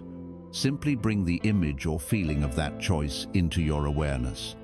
Let's say the choice is taking this new job. Now, immediately shift your attention out of your head and into your body. Your body is the resonant chamber of your soul. It cannot lie. With the thought of taking this new job held gently in your mind, scan your physical being. What is the subtle sensation? Is there a feeling of expansion, of opening, of lightness in your chest and shoulders? Do you feel a subtle sense of energy moving forward, a feeling of yes, this is the compass needle pointing north? Or do you feel a sense of contraction, of tightening, of dread, a heaviness in your stomach, a subtle feeling of wanting to pull back and recoil. This is the compass needle pointing away. This is a clear no from your deepest self. Learn to trust this bodily wisdom over the chattering arguments of your mind. Your body knows the truth, even when your mind is lost in confusion. When you begin to live your life in accordance with this inner guidance, a profound sense of trust begins to permeate your being. You are no longer a lost child, desperately seeking approval and answers from outside yourself. You realize you have an infallible counselor within you at all times. This does not mean your life will be free from challenges. The compass does not promise a journey without storms. It only promises to keep you pointed in the right direction. When you are on your true path, even the challenges feel meaningful. You navigate difficulties with a deep sense of knowing that this is your path. These are your lessons to learn. There is less second-guessing, less regret, less wasted energy. You are living a life of integrity, where your outer actions are in perfect alignment with your inner truth. You are in flow. To learn to trust this inner compass is to learn to trust the very intelligence of life itself. As you follow its guidance more and more, you begin to realize that the wisdom it provides is not small and personal. It seems connected to a much larger pattern, a much greater intelligence. It guides you in ways that your logical mind could never have conceived, leading to synchronicities and outcomes that are more perfect than you could have planned. You begin to see that the guidance is not coming to you from some distant, external source. It feels like it is coming through you from the very core of your being, a core that is somehow connected to the wisdom of the entire universe. And this leads us to the final, awe-inspiring question of this journey. What is the ultimate source of this unerring, intuitive guidance? What is this intelligence that knows your perfect path, a path that is hidden from your own conscious mind? To follow the needle of the compass all the way to its source, to trace the signal back to the broadcaster, is to arrive at the ultimate discovery. You find that the compass needle and the great magnetic field of the universe are not two separate things. They are inextricably linked, part of a single system. You find that the guide and the guided are ultimately one. You, the small ship navigating the great ocean, begin to realize that you are not just a ship. You are a wave that is a perfect expression of the entire ocean, and you therefore contain all of its wisdom and power within you. It is now time to fully embrace this final, liberating, and staggering truth. You are not a lonely drop of consciousness in a vast, unfeeling universe. You are the entire universe, experiencing itself in the form of a single, precious drop. You have followed the unwavering needle of your inner compass, tracing its guidance back to its very source. You have stood at the threshold of the final question: if this perfect guidance system exists within me, a guidance that is in harmony with the entire universe, then who or what am I? This is the doorway at the end of the path. To step through it is to let go of everything you think you are, in order to become everything you truly are. It is the final homecoming. It is the realization that you are not a separate being living in the universe. You are, and have always been, the entire universe experiencing itself. This statement may seem vast, abstract, even unbelievable to the mind. The mind is a tool of division. It functions by creating subjects and objects, me and that which is not me. It identifies with this body, this name, this personal history. From the perspective of the mind, you are a fragile, temporary entity, a tiny speck of consciousness adrift in a vast and ancient cosmos. This perspective is a useful convention for navigating the practicalities of life, but it is not the ultimate truth. It is a single, limited camera angle in the infinite movie of existence. The final awakening is the realization that you are not just the character being filmed. You are the light, the camera, the screen, and the silent, conscious space in which the entire film is being projected. Let us use the most ancient and perfect metaphor, the wave and the ocean. Imagine a single wave rising from the sea.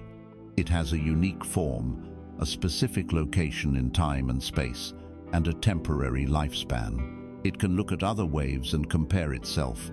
I am bigger than that wave, smaller than that one. It may fear its own impending death as it sees the shore approaching. This wave is the human ego, the separate self. It lives in a state of comparison and fear because it believes it is a separate entity and it knows its form is temporary. But one day, the wave has a moment of profound insight. It realizes that its very substance, the water that gives it form, is not separate from the ocean. It is not in the ocean. It is the ocean. It was never separate. It was always a momentary expression of the one vast, deep, and eternal body of water. In that moment of realization, the wave's fear of death vanishes. How can it die when its true nature is the entire, deathless ocean? The end of its form as a wave is no longer a terrifying annihilation, but a peaceful merging, a return home to its own boundless nature, ready to arise again in a new form, as a new wave. You are not the wave, you are the ocean. Your body, your personality, your life story, these are the temporary, beautiful, and unique forms of the wave. But your true essence, your consciousness, your being that is the ocean. You were never born, and you will never die. You are simply changing form.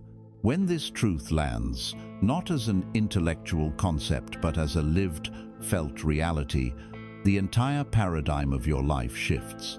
The frantic search for fulfillment comes to an end. How could you search for something you already are? It would be like the wave desperately searching for water.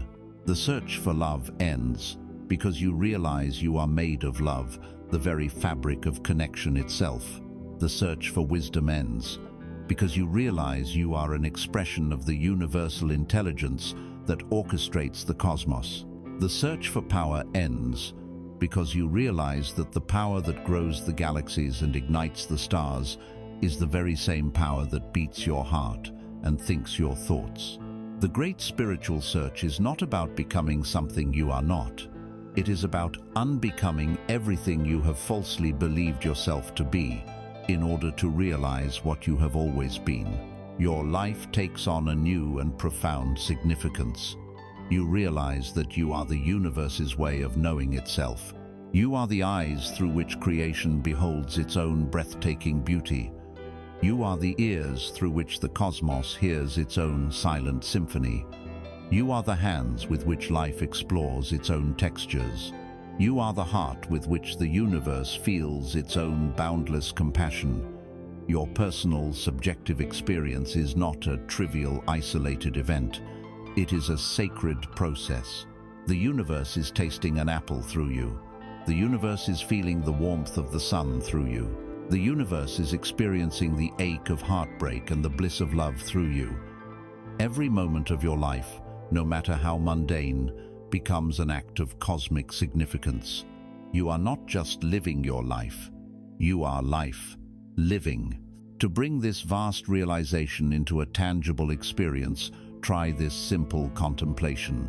Look at your own hand. See it not as a familiar tool, but as a miraculous object. Consider, as a fact of science, that every atom of carbon, oxygen, and iron in that hand was forged in the fiery heart of a star that lived and died billions of years ago.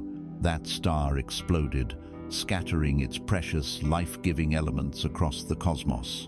Over eons, those elements gathered, forming our sun, our planet, and eventually, the body you now inhabit. You are not just looking at a hand, you are looking at stardust. You are looking at the condensed history of the universe. Feel this truth.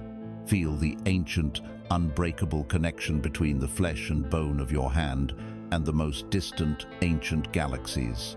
In this feeling, the boundary between you and the universe becomes utterly meaningless. You are a seamless continuation of all that is, all that has ever been, and all that will ever be. To live from this awareness is not to float away into a disconnected, blissful state. It is to become more fully and authentically human than ever before. You engage with the world, you love, you work, you play, but you do so from a new center. The center is no longer the small, anxious, separate ego. The center is the vast, peaceful, and loving awareness of the whole. The dramas of life still happen, but they no longer have the same power to define you or destroy your inner peace. You are the calm eye of the hurricane. You are the deep stillness of the ocean that is untroubled by the storms on its surface. You have traveled from the silent scream inside a self-made cage through the deserts of silence and the wisdom of surrender to arrive here, at the summit of all-knowing, the direct recognition of your own divinity. You see now that you were never a flawed, separate human being struggling to have a spiritual experience. You have always been a perfect spiritual being having a temporary, profound, and beautiful human experience. The great search is over. The core work is done. But a new and glorious journey is just beginning. It is the journey of embodying this truth in every step, every word, every breath, every interaction. It is time to descend from the mountaintop, not back into the darkness of ignorance, but carrying the light of this realization with you to illuminate the path for yourself and for all others. It is time to bring this vast, cosmic understanding into the simple, sacred, and ordinary moments of your one precious life. And so, we arrive at the end of our journey together, which is, in truth, the very beginning of yours. You have traveled the inner landscapes, from the dark cell of the ego to the boundless sky of pure awareness. You have descended from the mountaintop of realization, not back into the valley of ignorance, but carrying the sun within you. The search is over. Now, the living begins. There is a Japanese art form called kintsugi. When a cherished piece of pottery breaks, it is not thrown away. It is meticulously repaired. But instead of trying to hide the cracks, the master craftsman highlights them, mending the pieces together with a lacquer that is dusted with pure gold. The result is an object that is more beautiful, more precious, and more resilient for having been broken. The scars are not a source of shame, they are the very heart of its unique beauty. They tell a story of trauma, of healing, and of magnificent transformation. You are this piece of pottery. Life has at times dropped you. You have been shattered by loss, by failure, by heartbreak. For years, you saw these cracks as your flaws, as proof of your imperfection, and you tried to hide them from the world and from yourself. But the journey you have just completed is the sacred art of kintsugi for the soul. You have gathered the scattered pieces of yourself with courage. You have learned to hold them with the gentle hands of acceptance, and you have mended them with the golden lacquer of your own loving awareness. Look at yourself now. See that you are not damaged goods. You are a masterpiece, made stronger at the broken places, your history not a story of shame, but a beautiful and intricate network of golden veins, testifying to all you have endured and all you have become. Do not seek for peace. Be the peace that allows the storm of life to rage around you. Do not search for love. Be the unconditional love that you have been so desperately seeking from others. Do not wait for the light at the end of the tunnel. Recognize in this moment that you are the light. The journey was never about becoming something new. It was always about remembering what you have been from the very beginning. Step back into your life now, not as a seeker, but as a finder, not as a student, but as a master, not as one who needs healing, but as one who is an embodiment of healing itself. Walk as the sky, not the cloud. Live as the ocean, not the wave. And know this, in the very marrow of your being, in every breath you take, the universe is not listening to you. It is listening as you.